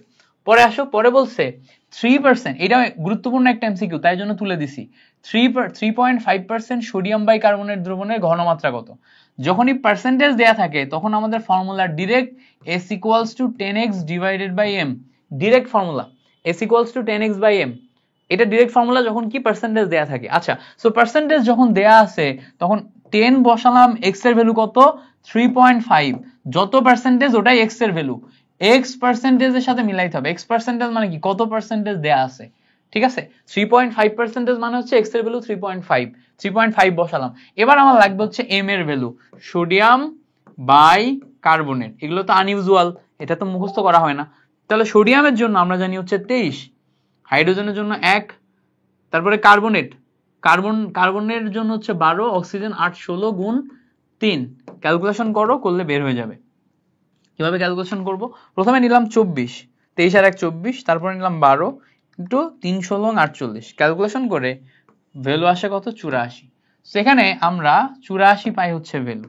ক্যালকুলেশন করলে তাহলে কত পাচ্ছি দেখো, 3.5 ইন্টু 10 মানে 35, 35 ডিভাইডেড বাই 84, ক্যালকুলেশন করলে 0.4166 মোলারিটি, 0.4166 মোলারিটি। দেখো অপশন বি এর সাথে অ্যাবসলিউটলি মিলে যায়, তাহলে অপশন বি আসে আমাদের এখান থেকে কারেক্ট আনসার। ক্লিয়ার হচ্ছে কিনা বলো? 0.4166 মোলারিটি, সো এটা হচ্ছে আমাদের এখান থেকে কারেক্ট আনসার। ওকে, গ্রেট। পরে আসো, পরে বলছে যে 10 ml 0.1 মোলারিটি সোডিয়াম হাইড্রোক্সাইড দ্রবণে কত গ্রাম সোডিয়াম হাইড্রোক্সাইড থাকে, কত গ্রাম সোডিয়াম হাইড্রোক্সাইড থাকে সেটা বের করতে বলছে। তাহলে এখান থেকে আবারও কত গ্রাম মানে কি? W এর ভ্যালু, তাহলে W এর ভ্যালু বের করতে বললে W equals to SMV divided by কত বলো তো? 1000, S এর ভ্যালু কত দেয়া আছে? 0.1 মোলারিটি, এটা S এর ভ্যালু। তারপরে M মানে কি? সোডিয়াম হাইড্রোক্সাইড, সোডিয়াম হাইড্রোক্সাইডে আণবিক ভর হচ্ছে 40, কিভাবে?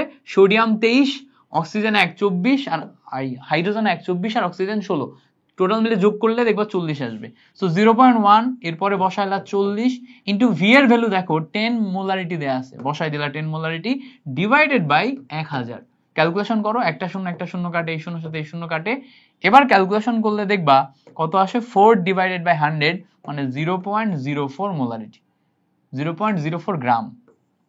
সো 0.04 গ্রাম, এটা কয় নাম্বার আছে? বি নাম্বার আছে। So B is the correct answer, B number আছে, B is the correct answer. Clear হয়েছে? ওকে, এই পর্যন্ত তো ক্লিয়ার, তাই না? আমরা যতদূর পর্যন্ত করছি এই পর্যন্ত ক্লিয়ার কিনা? আচ্ছা, পরে কোশ্চেন বলছে দেখো 500 ml ডেসিমোলার দ্রবণে কত গ্রাম সোডিয়াম কার্বনেট থাকে? এই জায়গায় একটা নতুন ওয়ার্ড পাইছি আমরা, ওয়ার্ডটা কি? ডেসিমোলার। তো মাথায় রাখবো, যদি কখনো আমাদের ডেসি কথাটা উল্লেখ থাকে, ডেসিমোলার কথাটা উল্লেখ থাকে, ডেসিমোলার মানে হচ্ছে 0.1 মোলারিটি, সেমি মোলার কথাটা যদি উল্লেখ থাকে এর মানে হচ্ছে 0.5 মোলারিটি, ঠিক আছে? আচ্ছা, সেমি মোলার। আর কখনো যদি সেন্টিমোলার কথাটা উল্লেখ থাকে, সেন্টিমোলার কথাটা উল্লেখ থাকলে 0.01 মোলারিটি, মাথায় রাখতে হবে। এবার এখানেও কাহিনী আছে, 0.1 মানে 1/10 মোলারিটি বলা হয়, 0.5 মানে 1/2 মোলারিটি বলা হয়, 0.01 মানে 1/100 মোলারিটি বলা হয়। এই কথাবার্তাগুলো আমাদের একটু মাথায় রাখতে হবে, ঠিক আছে? যে কোনোটা দেয়া থাকতে পারে, কখনো ডেসি লেখা থাকতে পারে, কখনো 0.1 দেয়া থাকতে পারে, কখনো 1/10 দেয়া থাকতে পারে। যেইটা যখন দেয়া থাকবে সেইটা নিয়ে তোমাকে আগাতে হবে। আচ্ছা, এখানে যেহেতু ডেসি দেয়া আছে, কত গ্রাম চাইছে, তাহলে W = SMV divided by 1000। S এর ভ্যালু কত দেখো তো, এস এর ভ্যালু ডেসি দেয়া আছে, তার মানে কি 0.1 বসাই দিলাম 0.1। এম এর ভ্যালু কত, সোডিয়াম কার্বনেট মানে হচ্ছে 106। এবার ভি এর ভ্যালু কত, ভি এর ভ্যালু হচ্ছে 500 ml ডিভাইডেড বাই তুমি কত বসাবা, 1000 বসাবা। ক্যালকুলেশন করো, ক্যালকুলেশন করলে দেখো 500 এর সাথে 1000 কাটলে 2 থাকে, এইটার সাথে এইটা কাটলে দেখো 53 × 106, ক্যালকুলেশন করলে 5.3 গ্রাম পাও, 5.3 গ্রাম। সো এই যে 5.3 gram, B number is the correct answer. বুঝতে পারছো? 5.3 gram, B number is the correct answer. এভাবে ক্যালকুলেশন করে বের করতে হয়। এই আমি একটু ফাস্ট যাচ্ছি, বুঝতে অসুবিধা হচ্ছে কি? বুঝতে অসুবিধা হওয়ার কথা না, ইনশাল্লাহ বোঝার কথা। পরে আসো, পরে বলছে যে এই জায়গাতে 500 ml 0.5 মোলারিটি সোডিয়াম হাইড্রোক্সাইড দ্রবণ থেকে কত ml ডেসিমোলার দ্রবণ তৈরি করা সম্ভব। মানে একটা দ্রবণ অলরেডি তোমার কাছে দেয়া আছে, হ্যাঁ, এই দ্রবণে 500 ml দেয়া আছে আর 0.5 মোলারিটি দেয়া আছে। এইটা থেকে আরেকটা নতুন দ্রবণ তৈরি করতে বলছে, যেই দ্রবণের তুমি আয়তন ভি জানো না, কিন্তু ঘনমাত্রা ডেসিমোলার দেয়া আছে, মানে 0.1 মোলারিটি বলা আছে। যদি একটা থেকে আরেকটা বের করতে বলা হয় তখন কিভাবে করবা? সিম্পল নিয়ম, এটা হচ্ছে লঘুকরণ সূত্র দিয়ে করতে হয়। লঘুকরণ সূত্র অনুযায়ী কেমনে করবা দেখো, খুব simple, S1 V1 = S2 V2, এটা দিয়ে করতে হয়। তাহলে দেখো S1 মানে কি, প্রথম দ্রবণের ঘনমাত্রা, প্রথম দ্রবণের ঘনমাত্রা কত, 0.5 মোলারিটি। V1 মানে কি, প্রথম দ্রবণের আয়তন, সেটা কত, 500 ml বসাই দিলাম। এখান থেকে আমি 1 নাম্বার দ্রবণের S1 V1 পাইলাম।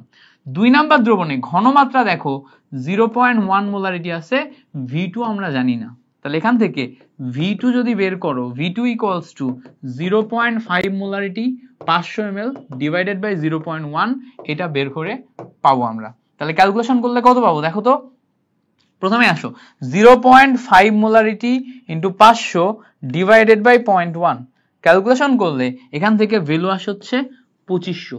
এই 2500 ml হয় আমার দ্রবণের নতুন আয়তন। তাহলে এখানে দেখো তো 2500 ml আছে কিনা, এই দেখো অপশন এ হচ্ছে আমার 2500 ml, এইটা হচ্ছে আমার দ্রবণের নতুন আয়তন। তাহলে যখনই আমার একটা দ্রবণের আয়তন ঘনমাত্রা দেয়া থাকবে, ওই দ্রবণ থেকেই আয়তন দেয়া থাকবে, ঘনমাত্রা বের করতে বলবে, বা ঘনমাত্রা দেয়া থাকবে আয়তন বের করতে বলবে, তখন S1 V1 = S2 V2, এইটা হচ্ছে আমার ফর্মুলা।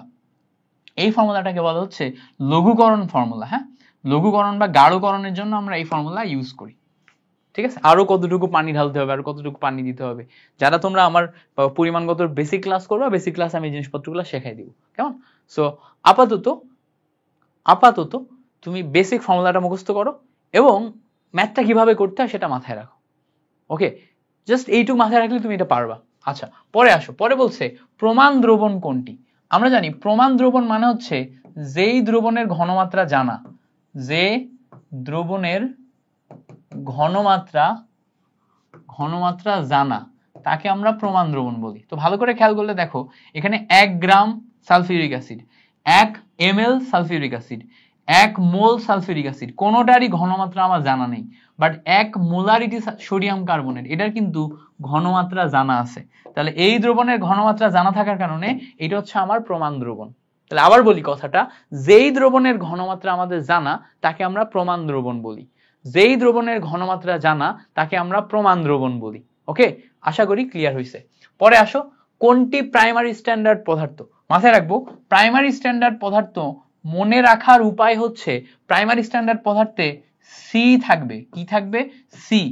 সি থাকলে সেইটা প্রাইমারি স্ট্যান্ডার্ড পদার্থ। বাট এই সিএল বাদে অন্যগুলাতে যেটাতে সি থাকবে সেটা প্রাইমারি স্ট্যান্ডার্ড পদার্থ। যেমন দেখো আমরা যদি একটু দেখার চেষ্টা করি, K2Cr2O7 H2C2O4 সোডিয়াম কার্বনেট, এই সবগুলাতে সি আছে না? সি থাকার কারণে এগুলাকে প্রাইমারি স্ট্যান্ডার্ড পদার্থ বলে, ঠিক আছে? বাট তোমার HCl এ সি থাকা সত্ত্বেও এ প্রাইমারি স্ট্যান্ডার্ড পদার্থ না। এবার যদি আমরা একটু দেখার চেষ্টা করি, এখানে সালফিউরিক অ্যাসিডে সি নাই, পটাশিয়াম পারম্যাঙ্গানেটে সি নাই, বাট K2Cr2O7 এ সি আছে, এইটা প্রাইমারি স্ট্যান্ডার্ড পদার্থ। এখানে সি থাকা সত্ত্বেও এটা প্রাইমারি স্ট্যান্ডার্ড পদার্থ না কেন? কারণ HCl টা ব্যতিক্রম। দেখো প্রাইমারি অ্যান্ড সেকেন্ডারি এর সংজ্ঞা আলাদা, বাট তুমি যখন আইডেন্টিফাই করতে যাবা, আইডেন্টিফাই করার সময় আমি যে টেকনিকটা বলে দিলাম এই টেকনিক ফলো করে তোমাকে আইডেন্টিফাই করতে হবে। কি সেটা? যে প্রাইমারি স্ট্যান্ডার্ড পদার্থে সি থাকবে এক্সেপ্ট HCl, সি থাকবে এক্সেপ্ট HCl। ওকে, পরেরটা আসো, বলছে কোনটি প্রাইমারি স্ট্যান্ডার্ড পদার্থ? আবারও আমি দেখবো কি সি আছে কোনটাতে, দেখো সোডিয়াম কার্বনেট সি আছে, এটা প্রাইমারি স্ট্যান্ডার্ড পদার্থ। বাকি দেখো একটাতেও সি নাই, তাহলে সবগুলা সেকেন্ডারি, এই সবগুলা সেকেন্ডারি, এইটা কি প্রাইমারি। ওকে, এ পর্যন্ত ক্লিয়ার? পরে আসো, পরে বলছে দেখো নিচের কোনটি সেকেন্ডারি স্ট্যান্ডার্ড পদার্থ? তাহলে কিভাবে চিনবো? সেকেন্ডারি স্ট্যান্ডার্ড পদার্থে সি থাকবে না, যেটা সি থাকবে সেটা প্রাইমারি। তাহলে দেখো সোডিয়াম অক্সালেট, সোডিয়াম অক্সালেট মানে Na2C2O4, তাহলে এটা সোডিয়াম অক্সালেট, যেটা এই সোডিয়াম অক্সালেট কি প্রাইমারি। পটাশিয়াম ডাইক্রোমেট মানে কি K2Cr2O7 সি আছে, এটা প্রাইমারি। অক্সালিক অ্যাসিড H2C2O4 এখানেও সি আছে, তার মানে কি প্রাইমারি। কস্টিক সোডা মানে কি সোডিয়াম হাইড্রোক্সাইড, এখানে সি নাই, তার মানে এটা সেকেন্ডারি। তাহলে এখানে প্রত্যেকটা জিনিসের সংকেত সহ তুমি মুখস্থ করবা, প্রত্যেকটা জিনিসের সংকেত সহ তুমি মুখস্থ করবা, এবং তুমি কি করবা এইভাবে তুমি হচ্ছে যে মাথায় রাখবা ট্রিকটা কি, ট্রিকটা সহ তোমাকে আগাইতে হবে। ক্লিয়ার তো? আচ্ছা, এ পর্যন্ত ক্লিয়ার হলে পরের যাই। পরে বলছে দেখো নিচের কোনটি সেকেন্ডারি স্ট্যান্ডার্ড পদার্থ? আবারও বলি সেকেন্ডারি স্ট্যান্ডার্ড পদার্থের ক্ষেত্রে কি সি থাকবে না। তাহলে দেখো তো সোডিয়াম কার্বনেট সি আছে, তার মানে কি প্রাইমারি। H2C2O4 সি আছে, তার মানে প্রাইমারি। K2Cr2O7 সি আছে, তার মানে প্রাইমারি। এইটাতে দেখো সি নাই, তার মানে এইটা হচ্ছে আমাদের সেকেন্ডারি স্ট্যান্ডার্ড পদার্থ। সি নাই, সেকেন্ডারি স্ট্যান্ডার্ড পদার্থ। ওকে, পরে বলছে দেখো নিচের কোনটি সেকেন্ডারি স্ট্যান্ডার্ড পদার্থ? আবারও খুঁজবো কি সি নাই কোনটাতে। খেয়াল করো এইটাতে সি আছে প্রাইমারি, এইটাতে সি আছে প্রাইমারি। অক্সালিক অ্যাসিড সি আছে প্রাইমারি, এইটাতে সি নাই সেকেন্ডারি স্ট্যান্ডার্ড পদার্থ। বুঝতে পারছো? তো যেটাতে সি নাই সেটা হচ্ছে সেকেন্ডারি স্ট্যান্ডার্ড পদার্থ, KMnO4 সেকেন্ডারি স্ট্যান্ডার্ড পদার্থ। বলছে দেখো পরবর্তীতে এইটা এই ম্যাথটা করতে হবে। বলছে 250 ml 12.75 গ্রাম K2Cr2O7 থাকলে দ্রবণের মোলারিটি কত? তো মোলারিটি বের করার ফর্মুলা কি? S = 1000 W divided by mv। এখানে ভালো করে খেয়াল করো 1000 নিলাম, W এর ভ্যালু কত গ্রাম দেয়া আছে দেখো তো 12.75 W ডিভাইডেড বাই m এর ভ্যালু K2Cr2O7 এখানে নিতে হবে। এটা তুমি সরাসরি মুখস্থ করতে পারো যে এর ভ্যালু আসবে 294। কিভাবে আসবে বলে দিচ্ছি দাঁড়াও। তাহলে এখানে আমি m এর ভ্যালু 294 বসাতে পারি, v এর ভ্যালু কত বসাবো 250 বসায়, এখান থেকে ক্যালকুলেশন করলে হয়ে যাচ্ছে। দেখো K2Cr2O7 এইটার ক্ষেত্রে যদি আমরা যাই, এইটার ক্ষেত্রে দেখো K মানে কি পটাশিয়াম, পটাশিয়াম 19 39 2 গুণ করলাম। ক্রোমিয়ামের ক্ষেত্রে আমরা জানি 52 সাথে 2 গুণ করলাম। অক্সিজেনের জন্য যদি জানি হচ্ছে 16 সাথে 7 গুণ করলাম, ক্যালকুলেশন করলে 294 আসে। 7 গুণ করলে কত আসে 294। তাহলে এখানে টোটাল মিলে ক্যালকুলেশন করে এটা আসে। এটা নিয়ে এখন যদি আমি বসাই, খেয়াল করো 1000 into W 12.75 divided by MV 294 into 250 calculation করলে দেখো 0.1734 মোলারিটি এটা আসে। সো তার মানে এখান থেকে 0.17 সি নাম্বারটা আসে হচ্ছে আমার কারেক্ট আনসার। বুঝতে পারছো কেমনে করছি? সো এইটা হচ্ছে আমাদের আরেকটা গুরুত্বপূর্ণ, যদি কখনো কোশ্চেন কঠিন করে তাহলে এই এমসিকিউটা দিবে, কারণ কি K2Cr2O7 এটার আণবিক ভর তোমার তো মুখস্থ থাকবে না। তো তুমি কি করবা, যেহেতু মুখস্থ থাকবে না তাহলে তুমি এটা পারবা না। এই জায়গায় ভালো করে খেয়াল করো, ক্রোমিয়ামের জন্য যেহেতু 52 এটা তুমি মনে থাকবে না তোমার, সো যখন মনে থাকবে না তখন তুমি পারবা না। তো যদি কখনো কোশ্চেন কঠিন করে এই প্রশ্নটা দিবে, এটা মাথায় রাখো, আমার এই কথাটা মাথায় রাখো, প্রশ্ন কঠিন করলে এটা দিবে ক্রোমিয়ামের আণবিক ভর 52, এটা মুখস্থ করতে হবে, মাথায় থাকে জানো। আচ্ছা পরে আসো, নিচের কোনটি তাপমাত্রার উপর নির্ভরশীল? আমরা জানি আয়তন হচ্ছে তাপমাত্রার উপর নির্ভরশীল। তো মোলারিটির ক্ষেত্রে, মোলারিটি যে ব্যাপারটা আছে, মোলারিটির ক্ষেত্রে S equals to N divided by V আসে, মোল ডিভাইডেড বাই আয়তন। তো যেখানে যেহেতু আয়তনের উপর নির্ভরশীল আর আয়তন টেম্পারেচারের উপর নির্ভরশীল, তাহলে এইটা হচ্ছে মোলারিটির ক্ষেত্রে সেটা তাপমাত্রার উপর নির্ভরশীল। এখন মোলারিটির একক কি কি আসে? মোলারিটির একক আসে হচ্ছে মোল পার লিটার। তার মানে নিচে যদি লিটার বা তোমার হচ্ছে যে আয়তন আসে, তাহলে তাপমাত্রার উপর নির্ভরশীল। যেমন দেখো মিলিগ্রাম পার কেজি তাপমাত্রার উপর নির্ভরশীল হবে না, নিচে কোনো আয়তন নাই। তারপরে দেখো মাইক্রোগ্রাম পার কেজি, নিচে আয়তন নাই, ভর আছে। মাইক্রোগ্রাম পার মিলিগ্রাম, নিচে ভর আছে। দেখো একমাত্র মিলিমোল পার লিটার, নিচে দেখো এখানে আয়তন আছে। নিচে এই জায়গায় আয়তন থাকায় এটি হচ্ছে আমাদের তাপমাত্রার উপর নির্ভরশীল। মিলিমোল পার লিটার কিসের উপর নির্ভরশীল? তাপমাত্রার উপর নির্ভরশীল। কি আসবে? এটা বি নাম্বারটা। তাহলে যখনই আমরা নিচের কোনটি তাপমাত্রার উপর নির্ভরশীল এই প্রশ্নের সম্মুখীন হব, মাথায় রাখতে হবে তাপমাত্রার উপর নির্ভরশীল মানেই হচ্ছে আয়তন থাকবে। আয়তন মানে কি? লিটার। বুঝতে পারছো? এইটা হচ্ছে আমাদের বেসিক। আচ্ছা, ক্লিয়ার হয়েছে? পরে আসো, পরে বলছে যে 100 ml এত মোলারিটি Na2H2O3 দ্রবণের ppm ঘনমাত্রা কত? এখন ppm ঘনমাত্রা বের করার কয়েকটা ফর্মুলা আছে যেগুলো আমাদের মুখস্থ করতে হবে। ppm ইকুয়ালস টু, সরাসরি মনে রাখবো, sm into 10 to the power 3। s হচ্ছে আমাদের ঘনমাত্রা, m হচ্ছে আণবিক ভর। এবার ppm বের করার আরেকটা ফর্মুলা যদি আমরা ভর এবং আয়তন দিয়ে বের করি, w divided by v into 10 to the power 6 আসবে, যেখানে v হচ্ছে ml এ। এই দুইটা ফর্মুলা দিয়ে ম্যাক্সিমাম বের করা হয়। এখন আমরা এখানে খেয়াল করব, এখানে আমাদের ঘনমাত্রা দেয়া আছে, তার মানে ঘনমাত্রা আর এখান থেকে আমি আণবিক ভর পাচ্ছি, এই দুইটা দিয়ে আমি ppm বের করতে পারবো।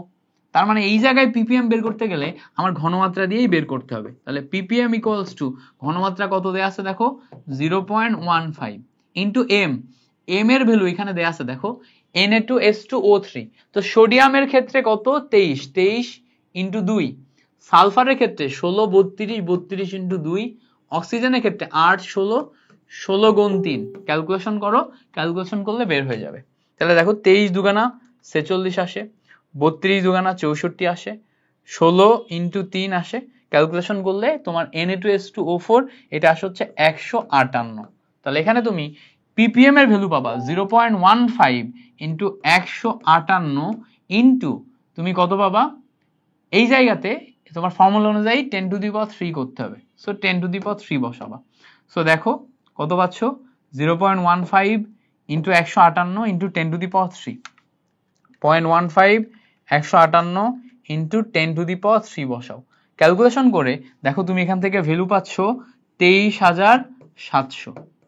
এই যে 23,700, এইটা হচ্ছে তোমার কারেক্ট আনসার। বুঝতে পারছো কেমনে করলাম? প্রথমত ppm এ মানেই আমার ফর্মুলা কি সেটা মাথায় রাখতে হবে। ফর্মুলা আমার এই দুইটা, এই দুইটার ভিতরে আমি কোনটায় যাব সেটা কিভাবে পাবো? দেখো এখানে আমার ঘনমাত্রা দেয়া আছে আর আণবিক ভর পাচ্ছি আমি ফর্মুলা থেকে বা আণবিক সংকেত থেকে। আণবিক সংকেত থেকে আমি তোমার আণবিক ভর পাচ্ছি, তাহলে s into m into 10 to the power 3 বসাই আমি ভ্যালু পেয়ে গেলাম। as simple as that, কোনো সমস্যা নেই। এভাবে তুমি কিন্তু অনায়াসে ক্যালকুলেশন করে ফেলতে পারবা। আচ্ছা, পরে আসো 33 নম্বর এমসিকিউটা দেখি। বলছে এইটার ক্ষেত্রে ppm কত হবে? তাহলে দেখো এখানে আণবিক ভর এবং ঘনমাত্রা দেয়া আছে, তার মানে ppm এর সরাসরি formula sm into 10 to the power 3 তে যাওয়া যায়। s এর ভ্যালু কত? s এর ভ্যালু দেখো 0.25। m এর ভ্যালু কত? m এর ভ্যালু দেখো sulphuric acid 98 gram into 10 to the power 3, 10 to the power 3। Calculation করো, ক্যালকুলেশন করলে পেয়ে যাচ্ছ 0.25 ইন্টু 98 ইন্টু 1000। ক্যালকুলেশন করলে 24,500 ppm পাইলাম। 24,500 ppm। তো 24,500 ppm মানে কি? সি নাম্বার, সি নাম্বার আসে হচ্ছে আমাদের কারেক্ট আনসার। 24,500 ppm মানে কি? সি নাম্বার, সি নাম্বার আসে কি? Correct answer. তাহলে ppm এককে ঘনমাত্রা কত হবে এটা বের করতে গেলে আমরা 24,500 ppm পাবো। আচ্ছা, পরে বলছে দেখো 0.1 মোলারিটি সোডিয়াম কার্বনেট দ্রবণের ঘনমাত্রা ppm এককে কত? তাহলে ppm এককে ঘনমাত্রা যদি বের করতে চাই আবারও sm into 10 to the power 3। তাহলে s এর ভ্যালু কত? s এর ভ্যালু 0.1 মোলারিটি এম এর ভ্যালু কত, এম মানে হচ্ছে সোডিয়াম কার্বনেট 106, তাই না? 10 to the power 3, 10 to the power 3 বসাও, ক্যালকুলেশন করলে এখানে বসাও, ক্যালকুলেশন করলে কত আসে? Simple 0.1 106 into 10 to the power 3 মানে 1000 বসাইলে দেখো 10,600 ppm আসে। তো এখান থেকে তুমি 10,600 ppm option D correct answer বসাইতে পারতেছো। ওকে, সো এই পর্যন্ত ক্লিয়ার কিনা বলো? এই পর্যন্ত ক্লিয়ার? আমরা 1 ঘন্টার কাছাকাছি সময় 34টা মতো এমসিকিউতে আসতে পারছি। যেহেতু প্রথম দিকে আমাদের একটু বেসিক দেখানো লাগছে, এই জন্য 34টা মতো আসতে পারছি, বাট পরের এমসিকিউ সলভ করতে আমাদের আবার সময় লাগবে না, আমরা 10-এ যাইতে পারবো, বিকজ পরের এমসিকিউতে অনেক কিছুতে আমাদের আবার বেসিক অত বেশি লাগবে না।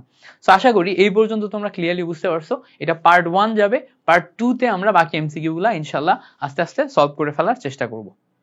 আসসালামু আলাইকুম সবাইকে, তোমাদের সবাইকে স্বাগতম জানাচ্ছি আমাদের পরিমাণগত রসায়নের দ্বিতীয় পর্বে। দ্বিতীয় পর্বে আমরা হচ্ছে 35 নম্বর থেকে বাকি এমসিকিউ গুলো সলভ করব। আমি আগেই বলছি আমরা পরিমাণগত রসায়নের সবচেয়ে গুরুত্বপূর্ণ 100 এমসিকিউ সলভ করার চেষ্টা করতেছি। প্রত্যেকটা এমসিকিউ গুরুত্বপূর্ণ, প্রত্যেকটাই বোর্ডে আসার মতো। সো ভালো করে আমার সাথে সাথে সলভ করে নিবা, কেমন? সো চলো দেরি না করে শুরু করি। 35 নম্বর এমসিকিউটা দেখি। 35 নম্বর এমসিকিউটা বলছে যে 1 ppm 1 ppm মানে কি? আমাদের মাথায় রাখতে হবে 1 ppm মানে হচ্ছে 1 ppm, এই কথাটার মানে হচ্ছে 1 milligram per litre. 1 milligram per litre, milligram per litre, এই রেশিওটা তুমি যদি কোথাও আনতে পারো সেটাই হচ্ছে আমার ppm এর সমান। তাহলে এখানে ভালো করে খেয়াল করো, 1 মিলিগ্রাম পার লিটার, এটা অপশন এ তে আছে, এটাই হচ্ছে আমার 1 ppm। 1 মিলিগ্রাম পার লিটার এটাই হচ্ছে আমার 1 ppm, বুঝতে পারছো? সো 1 মিলিগ্রাম পার লিটার এটা হচ্ছে আমার 1 ppm। পরে বলছে দেখো 0.01 মোলারিটি 250 ml HCl দ্রবণের ppm এককে কত? সো এটা আমাদের ppm এককে কত হবে সেটা বের করতে হবে। এখন এখানে আমাদের দেখো কি কি দেয়া আছে, ঘনমাত্রা দেয়া আছে, আর এই জায়গা থেকে আমরা আণবিক ভর পাবো। তো ঘনমাত্রা দেয়া থাকলে আমরা জানি ppm বের করার উপায় হচ্ছে ppm equals to sm into 10 to the power 3। তো সেই ক্ষেত্রে s এর ভ্যালু 0.01 into m এর ভ্যালু কত আসবে? এই জায়গাতে HCl, ক্লোরিন হচ্ছে 35.5 আর হাইড্রোজেন 1, তার মানে 36.5 into 10 to the power 3। এটা ক্যালকুলেশন করলেই তুমি পেয়ে যাবা। এটা তোমার হোমওয়ার্ক, ক্যালকুলেশন করবা, ক্যালকুলেশনটা করে ফেলবা। ওকে, পরের এমসিকিউ চলো। পরেরটা বলছে যে এত যেই দ্রবণ, এই কপার 2+ দ্রবণে ppm কত হবে? তো আমরা আবারও সেম জিনিসই যাব, ppm যখনই আমি বের করতে যাব, এখানে দেখো ঘনমাত্রা দেয়া আছে, তার মানে sm into 10 to the power 3, এটা আসবে ফর্মুলা। s এর ভ্যালু এখানে দেখো দেয়া আছে কত, 3 into 10 to the power -4 molarity. m এর ভ্যালু কত বলো তো? কপারের জন্য তুমি জানো হচ্ছে 63.5, এটা হচ্ছে কপার। তাহলে এই দুইটাকে ক্যালকুলেশন করলে তুমি এখান থেকে রেজাল্ট পেয়ে যাবা, খুব সিম্পলি বের হয়ে যাবে। এটা হচ্ছে ক্যালকুলেশন কইরো ক্যালকুলেটর ব্যবহার করে, একদম সিম্পলি বের হয়ে যাবে। বেসিক কিন্তু আমি এর বেসিক গুলো আগের ক্লাসেও একদম ধরে ধরে করাইছি, যাতে তুমি প্রত্যেকটা এমসিকিউ পারো, বুঝতে পারছো? সো আশা করছি এখান থেকে আর কোনো প্রবলেম তোমার হবে না। পরে বলছে দেখো, পরের এমসিকিউটা একটু বোঝার চেষ্টা করি। বলছে কোন পানির নমুনায় দ্রবীভূত অক্সিজেনের ঘনমাত্রা এত মোলারিটি হলে ppm এককের মান কত? দ্রবীভূত অক্সিজেনের ঘনমাত্রা দেয়া আছে। সো ঘনমাত্রা s দেয়া থাকলে যখনই ppm বের করতে বলবে, same formula, ppm equals to sm into 10 to the power 3। তাহলে s এর ভ্যালু কত? s এর ভ্যালু দেখো 2 into 10 to the power -4 দেয়া আছে। m এর ভ্যালু অক্সিজেনের জন্য কত আসবে? 64 আসবে, সিম্পলি 64। অক্সিজেনের জন্য অক্সিজেন 8-16, তাই না? 64 না 32 আসবে। অক্সিজেন O2 দেয়া আছে না, অক্সিজেন 8-16, 16 গুণ 2 ক্যালকুলেশন করলে 32 আসে। সেখানে তুমি আণবিক ভর পাবা হচ্ছে 32 ইন্টু 10 টু দি পাওয়ার 3 যেটা আছে, এটা তো আছেই। সো ক্যালকুলেশন করলে ভালো করে খেয়াল করো, 32 আর 2 64 আসে, ইন্টু এইটার সাথে এইটা ক্যালকুলেশন করলে 10 টু দি পাওয়ার -3 পাওয়া যায়। 10 to the power -3 R 10 to the পাওয়ার -1 পাওয়া যায়, মানে ক্যালকুলেশন করলে 6.4 ppm আসে। ঠিক আছে, ক্যালকুলেশন করলে কত আসে? 6.4 ppm। তুমি সরাসরি ক্যালকুলেটর দিয়েও করতে পারো, বাট এই জায়গায় মাথায় রাখবা অক্সিজেন O2 এইটার তোমার হচ্ছে আণবিক ভর কত বসবে বলো তো? আণবিক ভর বসবে অক্সিজেনের তো তোমার পারমাণবিক সংখ্যা 8, তাহলে আণবিক ভর 16, তাহলে 16 বসলো, দুইটা অক্সিজেন ক্যালকুলেশন করলে O2 বা অক্সিজেন গ্যাসের 32 আসে, 32টা এখানে বসবে, ভুল করা যাবে না। হ্যাঁ, ওকে, পরবর্তীতে চলো দেখি। বলছে এত গ্রাম সালফিউরিক অ্যাসিডের 250 ml দ্রবণে আরো 250 ml পানি মেশালে মোলার ঘনমাত্রা কত হবে? আরো 250 ml পানি মেশালে মোলার ঘনমাত্রা কত হবে? সো মোলার ঘনমাত্রা কত হবে এটা কিভাবে বের করব?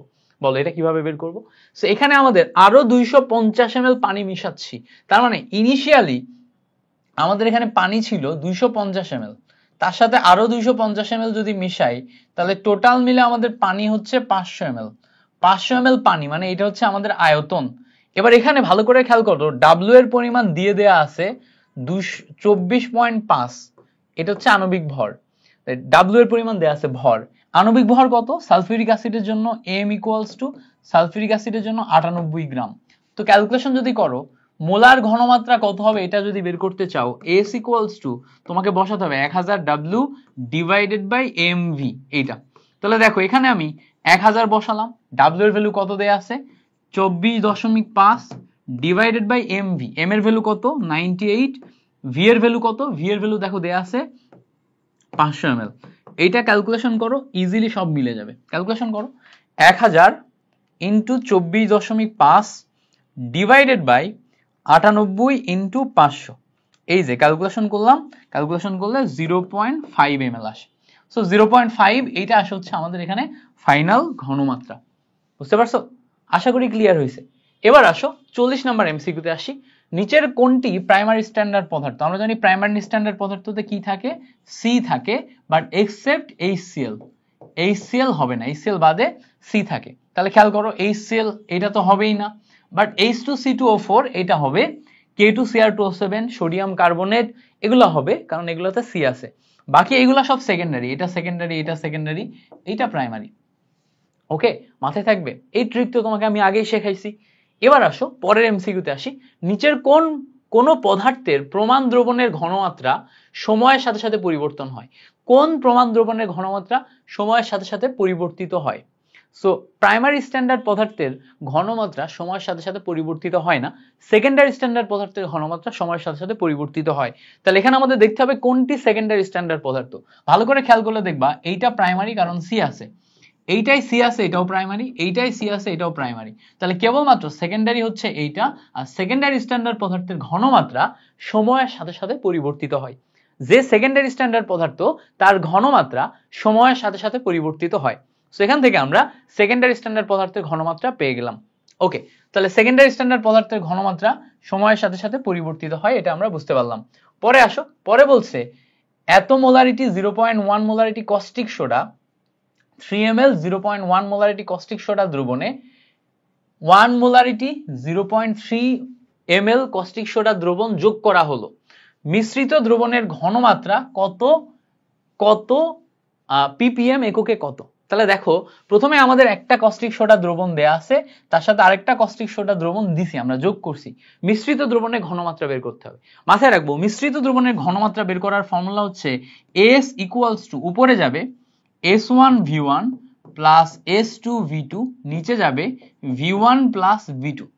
সো উপরে S1V1 প্লাস S2V2, নিচে আসবে V1 plus V2।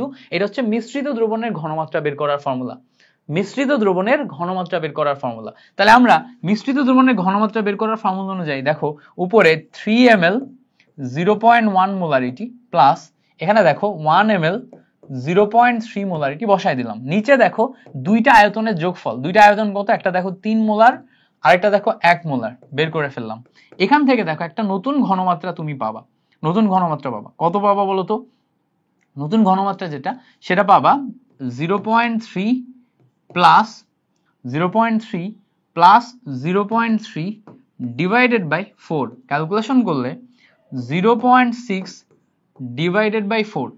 So calculation করলে এখান থেকে কত আসে দেখি, 0.6 ডিভাইডেড বাই 4 ক্যালকুলেশন করলে আসে হচ্ছে 0.15 মোলারিটি, এটা আসে ঘনমাত্রা।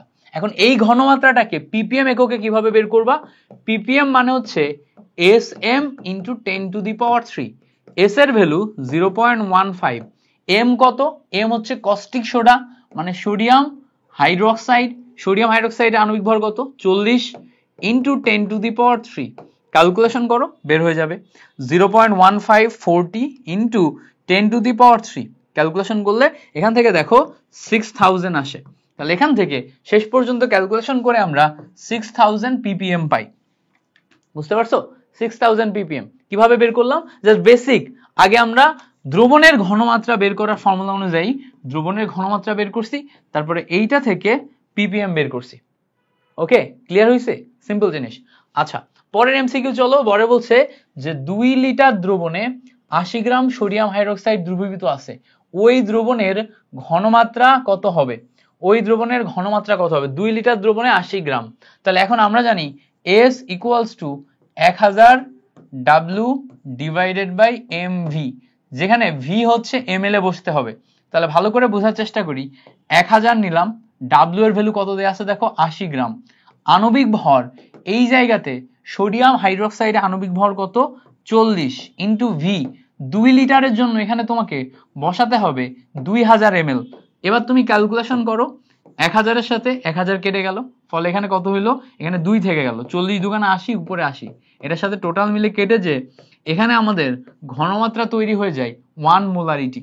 সো 1 মোলারিটি আসে হচ্ছে আমাদের ঘনমাত্রা। আমরা just basic formula S equals to 1000 W by mv এই ফর্মুলাতে কিন্তু বসাইছি, আর কিচ্ছু করি নাই। এখানে আমাদের 2 লিটার দেয়া আছে, বাট ফর্মুলাতে ml হয়, তো ফর্মুলা 2 লিটারকে আমি ml এ কনভার্ট করে নিছি, আর W এর পরিমাণ বসাইছি, বাকি বসাই দিছি। সিম্পল। ওকে, পরে আসো। পরে বলছে 5% W বাই V পটাশিয়াম হাইড্রোক্সাইডের মোলার ঘনমাত্রা কত? আমরা জানি S equals to 10x by m, এটা হচ্ছে শতকরা ঘনমাত্রার ফর্মুলা। 10 বসালাম, x এর ভ্যালু কত দেয়া আছে? 5% মানে 5 divided by m, potassium hydroxide এইটার জন্য আণবিক ভর বের করতে হবে। পটাশিয়াম 39, তারপরে অক্সিজেন 8, 16 প্লাস 1, ক্যালকুলেশন করলে কত আসে দেখো 56, 56 আসে। সেখান থেকে ক্যালকুলেশন করলে 56, 56 আসে, উপরে যাবে দেখো 50 divided by 56। So 50 divided by 56, এইটা হচ্ছে তোমার বেসিক ক্যালকুলেশন। ক্যালকুলেশন করলে 0.89 আসবে। কত আসবে? 0.89 মোলারিটি। 0.89 মোলারিটি এইটা। সো দেখো 0.89 মোলারিটি অপশন সি তে আছে। সো অপশন সি হচ্ছে আমাদের কারেক্ট আনসার। ওকে, গ্রেট, বুঝতে পারছি আশা করি। পরে বলছে দেখো 5% সোডিয়াম হাইড্রোক্সাইডের মোলার ঘনমাত্রা বের করো। তাহলে এটা কেমনে বের করব? S equals to same formula 10x divided by m। 10 বসাও, x এর ভ্যালু কত? 5, x এর ভ্যালু কত? 5 ডিভাইডেড বাই m। m মানে কি? Sodium hydroxide. সোডিয়াম হাইড্রোক্সাইডে আণবিক ভর কত? 40, 40 বসাও, ক্যালকুলেশন করলে দেখো এই শূন্য কেটে যে 5 ডিভাইডেড বাই 4 আসে, মানে 1.25 হয়তো সম্ভবত 1.25 মোলারিটি আসে। এইটা আসে হচ্ছে কারেক্ট আনসার। 5 ডিভাইডেড বাই 4 1.25 এ আসার কথা। ইয়েস, 1.25। বুঝতে পারছো? ক্লিয়ার হইছে? মজার জিনিস না? খুব সিম্পল, মজার জিনিস। ওকে, সো তোমরা যারা যারা ক্লাসগুলা করছো, এই ক্লাসের রিভিউ আমাদের ব্রেকিং কেমিস্ট্রি চ্যানেলে কিন্তু দিতে পারো। বুঝতে পারছো? ভাইয়ার ক্লাস করতেছো, একটু ভাইয়াকে প্রমোট যদি করো তাহলে ভাইয়ার ভালো লাগবে আর কি। চ্যানেলে সাবস্ক্রাইব করবা, একটু ভাইয়াকে প্রমোট করবা, এগুলো করলে একটু ভালো লাগবে। ঠিক আছে, কইরো। তোমার জন্য হয়তো জাস্ট একটা সিম্পল কাজ, বাট আমার জন্য অনেক কিছু। কারণ তোমরা যত বেশি আমাকে পছন্দ করবা, তত বেশি আমার ক্যারিয়ারের গ্রোথ হবে। সো এটা একটা অনেক কিছু। ওকে, সো চলো পরে আসি। পরে বলছে ইথানোয়িক অ্যাসিড এবং সোডিয়াম হাইড্রোক্সাইডের ট্রাইট্রেশনে উপযুক্ত নির্দেশক কোনটি? এইটার একটা টেকনিক শেখাবো, আর কখনো ভুল হবে না তোমার। দেখো মাথায় রাখবো যে এইটা হচ্ছে আমাদের পিএইচ স্কেল। পিএইচ স্কেল শুরু হয় 0 থেকে, শেষ হয় 14তে, মাঝখানে হচ্ছে 7। ঠিক আছে, এবার এখানে আমি মাথায় রাখবো যে পিএইচ স্কেলে 0 থেকে 7 এই অংশটা হচ্ছে আমার অ্যাসিডিক, আর 7 থেকে 14 এই যে অংশটা আছে এটা হচ্ছে আমার বেসিক বা বেজ। সো এই অংশটা অ্যাসিড, এই অংশটা ক্ষার, মাথায় রাখবো। যদি কোথাও আমার অ্যাসিডিক হয়, অ্যাসিডিকের জন্য আমার নির্দেশক হচ্ছে মিথাইল অরেঞ্জ, মিথাইল রেড, মাথায় রাখবো, মিথাইল অরেঞ্জ, মিথাইল রেড। আর যদি আমার কখনো বেসিক হয়, বেসিকের জন্য নির্দেশক হচ্ছে ফেনল ফথালিন, যেটা আছে এটা হচ্ছে বেসিকের জন্য। এবার দেখো একটা অংশ পাইলাম আমি অ্যাসিডিক, আর একটা অংশ পাইলাম কি আমি বেসিক। অ্যাসিডিকের জন্য মিথাইল অরেঞ্জ মিথাইল রেড, বেসিকের জন্য ফেনলফথ্যালিন। এবার ভালো করে খেয়াল করো, যদি আমি স্ট্রং অ্যাসিড আর উইক বেজ এই দুইটা টাইট্রেশন করি, তাহলে টাইট্রেশন শেষে যখন লবণ পানি তৈরি হবে তখন এই স্ট্রং অ্যাসিড এবং উইক বেজের ভিতরে স্ট্রং অ্যাসিডটাই কার্যকর হবে, ফলে এই দ্রবণের প্রকৃতি হবে স্ট্রং অ্যাসিড বা অ্যাসিডিক। অ্যাসিডিক হইলে এই অংশে চলে আসবে আমার নির্দেশক। ব্যাপারটা এইভাবে কাজ করে, ব্যাপারটা এইভাবে কাজ করে। এখন আমরা একটু দেখার চেষ্টা করব এখানে কি হয়। দেখো ইথানোইক অ্যাসিড একটা week acid, week acid, sodium hydroxide একটা স্ট্রং বেজ, স্ট্রং বেজ, তাহলে স্ট্রং বেজ, তাহলে উইক অ্যাসিডের সাথে স্ট্রং বেজ যদি বিক্রিয়া করাও তাহলে দ্রবণের প্রকৃতি হবে হচ্ছে বেসিক, যেটা স্ট্রং তার মতো প্রকৃতি হয়, যেটা স্ট্রং তার মতো প্রকৃতি হয়। তুমি যদি এমনি নরমালি বিক্রিয়া করাও, দেখো CH3COOH এবং সোডিয়াম হাইড্রোক্সাইড বিক্রিয়া শেষে আমার তৈরি করবে CH3COONA। এইটার যে প্রকৃতি, এই প্রকৃতি হবে হচ্ছে বেসিক প্রকৃতি। বেসিক প্রকৃতি মানে কি, এই স্ট্রংটার প্রকৃতিতে হবে। তাহলে বেসিক প্রকৃতি যদি হয় তাহলে বলো তো এই সাইডে আসবে না এই সাইডে আসবে? অবশ্যই বেজ বা ক্ষারের প্রকৃতি হলে এই সাইডে যাবে। এই সাইডে গেলে আমার কি নির্দেশককে, নির্দেশক হচ্ছে ফেনলফথ্যালিন। তো দেখো এখান থেকে আমরা নির্দেশক দাগাইতে পারবো ফেনলফথ্যালিন। নির্দেশক কাকে দাগাইতে পারবো? ফেনলফথ্যালিন। ক্লিয়ার হইছে? একদম 100% ক্লিয়ার করতে হবে, 100% ক্লিয়ার করতে হবে, একটুও কনফিউশন যাতে না থাকে। তাহলে আমরা নির্দেশক পাচ্ছি কে? ফেনলফথ্যালিন। ওকে, গ্রেট, এই পর্যন্ত আমরা ক্লিয়ার করে ফেলছি। আচ্ছা, এখানে আমাদের একটু রেঞ্জও মাথায় রাখতে হয়। যেমন হচ্ছে মিথাইল অরেঞ্জ মিথাইল রেড, এইটার রেঞ্জ থাকে হচ্ছে 3 থেকে 5 এর ভিতর, হ্যাঁ। আর ফেনলফথ্যালিন এইটার রেঞ্জ থাকে হচ্ছে 8 থেকে 10 এর ভিতর। এই দুইটা রেঞ্জ মাথায় রাখলে আমাদের রেঞ্জ থেকে যদি এমসিকিউ আসে সেটাও আমরা যত পারি, যে যদি জিজ্ঞেস করে যে এইটার রেঞ্জ কেমন, তাহলে একটা হচ্ছে 3 থেকে 5 আর একটা হচ্ছে 8 থেকে 10। এই দুইটা রেঞ্জ থাকলে আর কখনো ভুল হবে না। এই এমসিকিউ টেকনিকটা আমরা শিখে ফেললাম। পরে বলছে দেখো সমান আয়তনের 0.1 মোলারিটি সোডিয়াম হাইড্রোক্সাইড এবং তোমার বলছে সালফিউরিক অ্যাসিড দ্রবণের মিশ্রণের প্রকৃতি কি রূপ হবে। এবার এখানে ভালো করে খেয়াল করো, সোডিয়াম হাইড্রোক্সাইড আছে আর এখানে সালফিউরিক অ্যাসিড আছে। সোডিয়াম হাইড্রোক্সাইডে হাইড্রক্সিল আয়ন একটা, সালফিউরিক অ্যাসিডে হাইড্রোজেন প্লাস আয়ন দুইটা। এই জায়গায় তফাৎ, এখানে একটা এখানে একটা এখানে দুইটা। তার মানে এখানে যেহেতু একটা হাইড্রোজেন প্লাস আয়ন বেশি, দ্রবণটা হবে হচ্ছে অ্যাসিডিক। দ্রবণটা কি হবে? অ্যাসিডিক। অ্যাসিডিক মানে কি? অম্লীয়। তার মানে এই যে দ্রবণ, এই দ্রবণটাকে তুমি কি বলতে পারবা? অম্লীয়। এবার বলবা ভাই বাকি অংশগুলা কি হইলো? দেখো সোডিয়াম হাইড্রোক্সাইড এবং সালফিউরিক অ্যাসিড এই উভয়ের জন্য সম আয়তন প্রযোজ্য, ঘনমাত্রা সমান প্রযোজ্য। তাহলে সমান আয়তন সমান ঘনমাত্রা, ওইটা আমাদের আর দেখার দরকার পড়তেছে না। আমরা দেখব হাইড্রক্সিল মাইনাস আয়ন আর হাইড্রোজেন প্লাস আয়ন এই দুইটার তারতম্য, কার বেশি কার কম। তাহলে এখানে আমাদের হাইড্রক্সিল মাইনাস আয়ন যেটা আছে এটা একটা, হাইড্রোজেন প্লাস আয়ন দুইটা হাইড্রোজেন প্লাস আয়ন মানে হচ্ছে আমাদের হাইড্রোজেন প্লাস আয়ন বেশি। আর হাইড্রোজেন প্লাস আয়ন যখন আমাদের বেশি তখন আমাদের দ্রবণ কি? অম্লীয়। দ্রবণ কি? অম্লীয়। মাথায় থাকে জানো। আচ্ছা পরে আসো, পরের এমসিকিউ বলছে মৃদু অ্যাসিড, মৃদু অ্যাসিড মানে কি? উইক অ্যাসিড প্লাস সবল ক্ষার মানে স্ট্রং বেজ। তাহলে উইক অ্যাসিড এবং স্ট্রং বেজ এই দুইটার বিক্রিয়া শেষে তোমার দ্রবণের প্রকৃতি হবে হচ্ছে বেসিক বা ক্ষারীয় প্রকৃতির, বেসিক বা ক্ষারীয় প্রকৃতির। তাহলে ক্ষারীয় প্রকৃতির হলে আমার নির্দেশক কে হয়? আমি বলে দিছিলাম ক্ষারীয় প্রকৃতির হলে ফেনলফথ্যালিন হয়, ফেনলফথ্যালিন। তাহলে এই জায়গা থেকে আমরা দাগাইতে পারবো ফেনলফথ্যালিন। বেসিক হইলেই ফেনলফথ্যালিন আর অ্যাসিডিক হইলেই কি? Methyl orange methyl red. ফেনলফথ্যালিনের ক্ষেত্রে আমাদের 8 থেকে 10 আসে হচ্ছে রেঞ্জ, পিএইচ রেঞ্জ কত আসে? 8 থেকে 10। ওকে, পরে আসো, পরে বলছে দেখো অম্লক্ষার টাইট্রেশনের সমাপ্তি বিন্দুতে ফেনলফথ্যালিন নির্দেশকের বর্ণ পরিবর্তনের সীমা কত? আমি একটু আগে বলছি ফেনলফথ্যালিন হলে 8 থেকে 10। দেখো তো 8 থেকে 10 এ কে আছে? এই দেখো 8.3 থেকে 10, 8.3 থেকে 10 আছে না? তাহলে 8 থেকে 10 মানে কি? 8.3 থেকে 10 এই রেঞ্জটা পারফেক্ট রেঞ্জ। তার মানে এটা তুমি দাগাইতে পারবা, হুবহু এইটা মুখস্থ করবা বা 8 থেকে 10 মনে রাখবা, রেখে এইটা দাগাইতে পারবা। ঠিক আছে, আমি ওভারঅল একটা মাথার ভিতর আইডিয়া রাখি সব সময় যাতে ওইটা দিয়ে দাগাইতে পারি, টু দা পয়েন্টে দাগাইতে পারি। যতটুকু প্রয়োজন ততটুকু সুন্দর মতো মাথার ভিতরে প্র্যাকটিস করে করে করে করে আয়োজন করে ফেলবো যাতে হয়ে যায়। ওকে, পরে আসো, পরে বলছে মিথাইল অরেঞ্জ MO, হ্যাঁ, এর বর্ণ পরিবর্তনের পিএইচ পরিসর কত? মাথায় রাখবো মিথাইল অরেঞ্জ, মিথাইল রেড, এই দুইটার ক্ষেত্রে 3 থেকে 5 এই রেঞ্জের কাছাকাছি থাকবে, এই রেঞ্জে দেখাইতে পারবো। দেখো তো 3 থেকে 5 পাচ্ছি কিনা? ইয়েস, 3 থেকে 5 পাচ্ছি। তার মানে মিথাইল অরেঞ্জ, মিথাইল রেডের জন্য 3 থেকে 5 দেখাই ফেললাম। Option A is correct answer. এইটা কিসের জন্য? এইটা অ্যাসিডিক পার্ট যেটা আছে, অ্যাসিডিক পার্টের জন্য নির্দেশক। ওকে, মাথায় থাকে যেন। একবার সুন্দর মতো দেখাই দিচ্ছি, বাকি সব সময় যাতে তুমি পারো। পরে বলছে দেখো 0.1 molarity HCl 10 ml দ্রবণকে 0.1 molarity 10 ml HCl দ্রবণকে প্রশমিত করতে 0.2 মোলারিটি সোডিয়াম কার্বনেট দ্রবণে কত ml প্রয়োজন?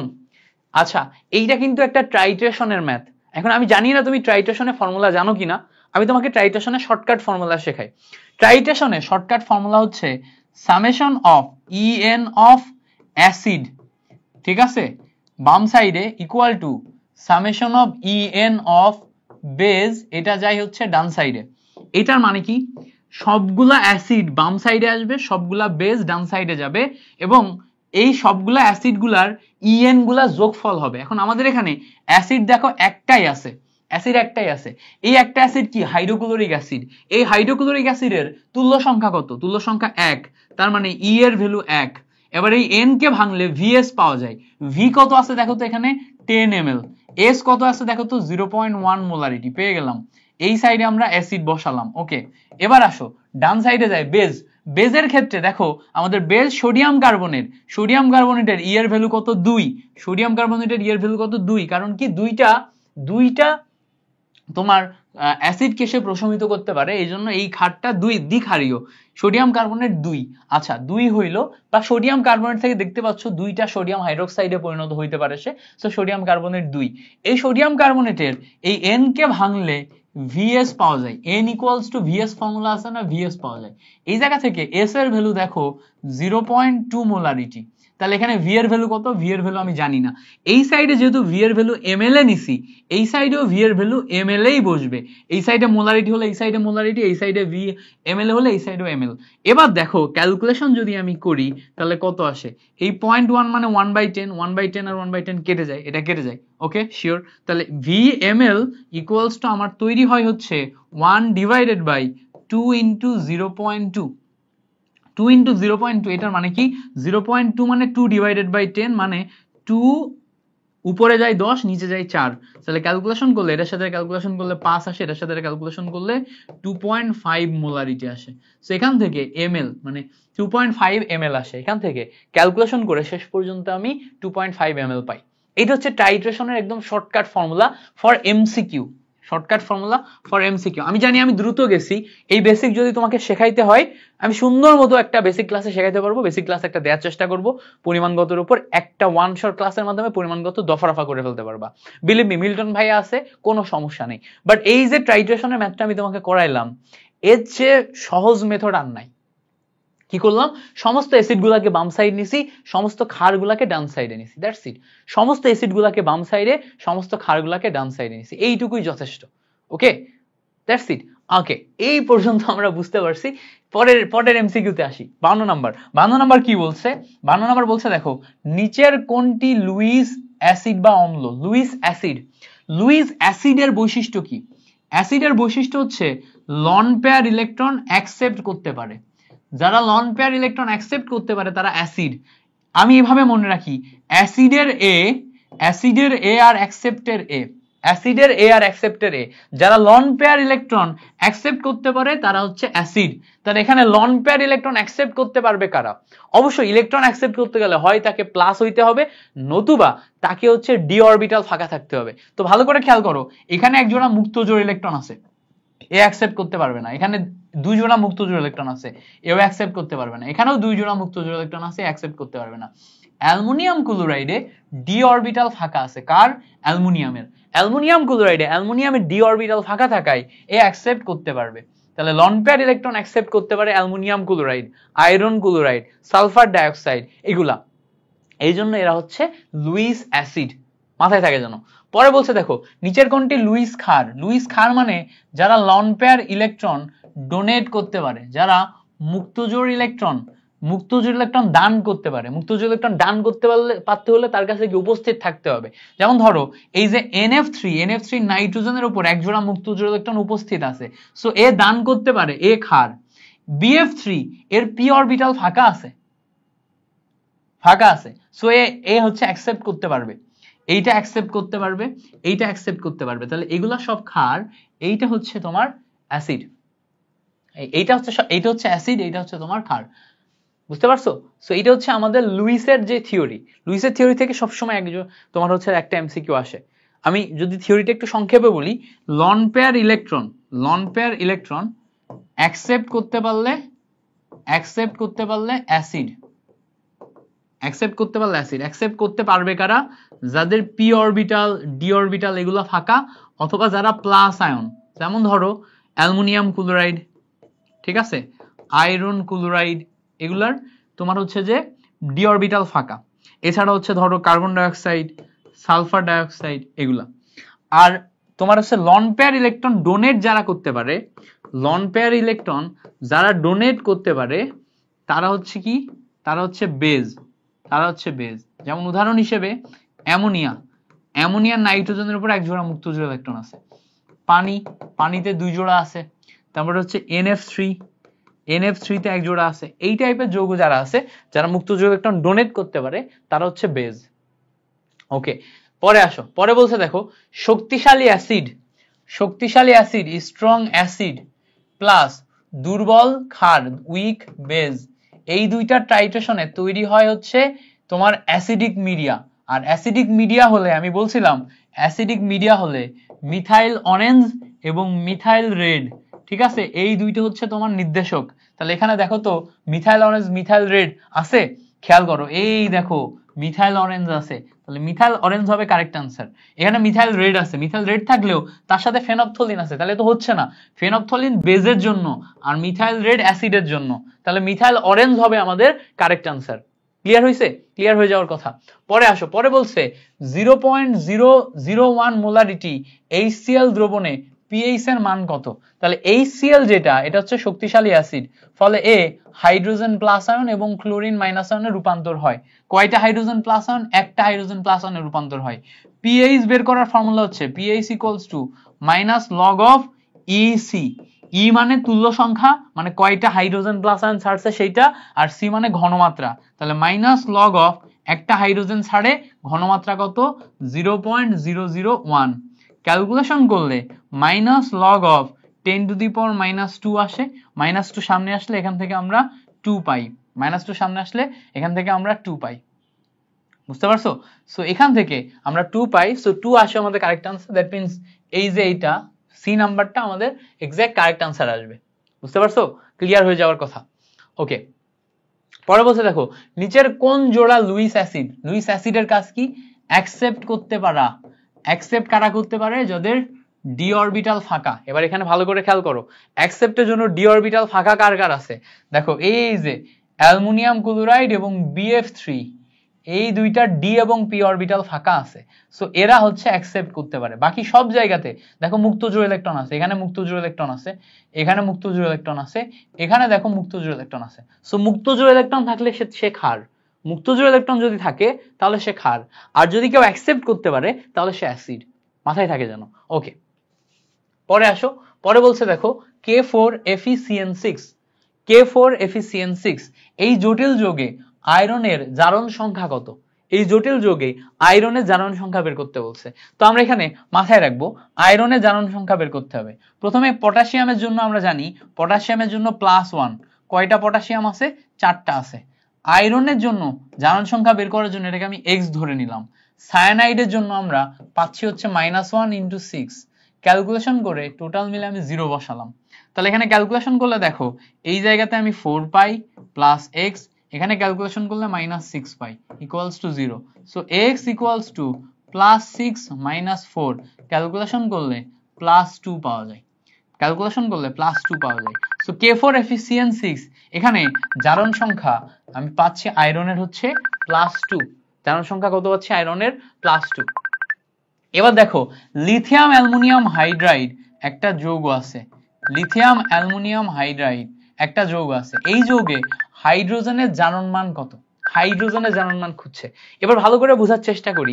আমরা জানি অ্যালুমিনিয়ামের জারণ মান হচ্ছে +3, অ্যালুমিনিয়ামের জারণ মান কত, +3। এবার লিথিয়ামের জারণ মান কত, লিথিয়ামের জারণ মান আমরা জানি হচ্ছে, এটা যেহেতু গ্রুপ 1 এর মৌল +1, তাহলে +3 +1 পেয়ে যাচ্ছি। তাহলে এখন এই জায়গাতে হাইড্রোজেনের জারণ মান কি হবে, আমি যদি x ধরি তাহলে এখানে আমি 4x পাচ্ছি, রেখে দিলাম 4x। ক্যালকুলেশন করলে দেখবা 4x = -4 পাওয়া যায়, x আমাদের রেজাল্ট আসে -1, x আমাদের রেজাল্ট কি আসে, -1। সো লিথিয়াম অ্যালুমিনিয়াম হাইড্রাইড যৌগে হাইড্রোজেনের জারণ মান কত আসে, -1। হাইড্রোজেনের জারণ মান -1 আসে, বুঝতে পারছো? সো লিথিয়াম অ্যালুমিনিয়াম হাইড্রাইড যৌগে হাইড্রোজেনের জারণ মান কত আসে, -1। That's it. Okay, great. পরে আসো, পরে বলছে দেখো Na2S4O6 যৌগে সালফারের জারণ মান কত।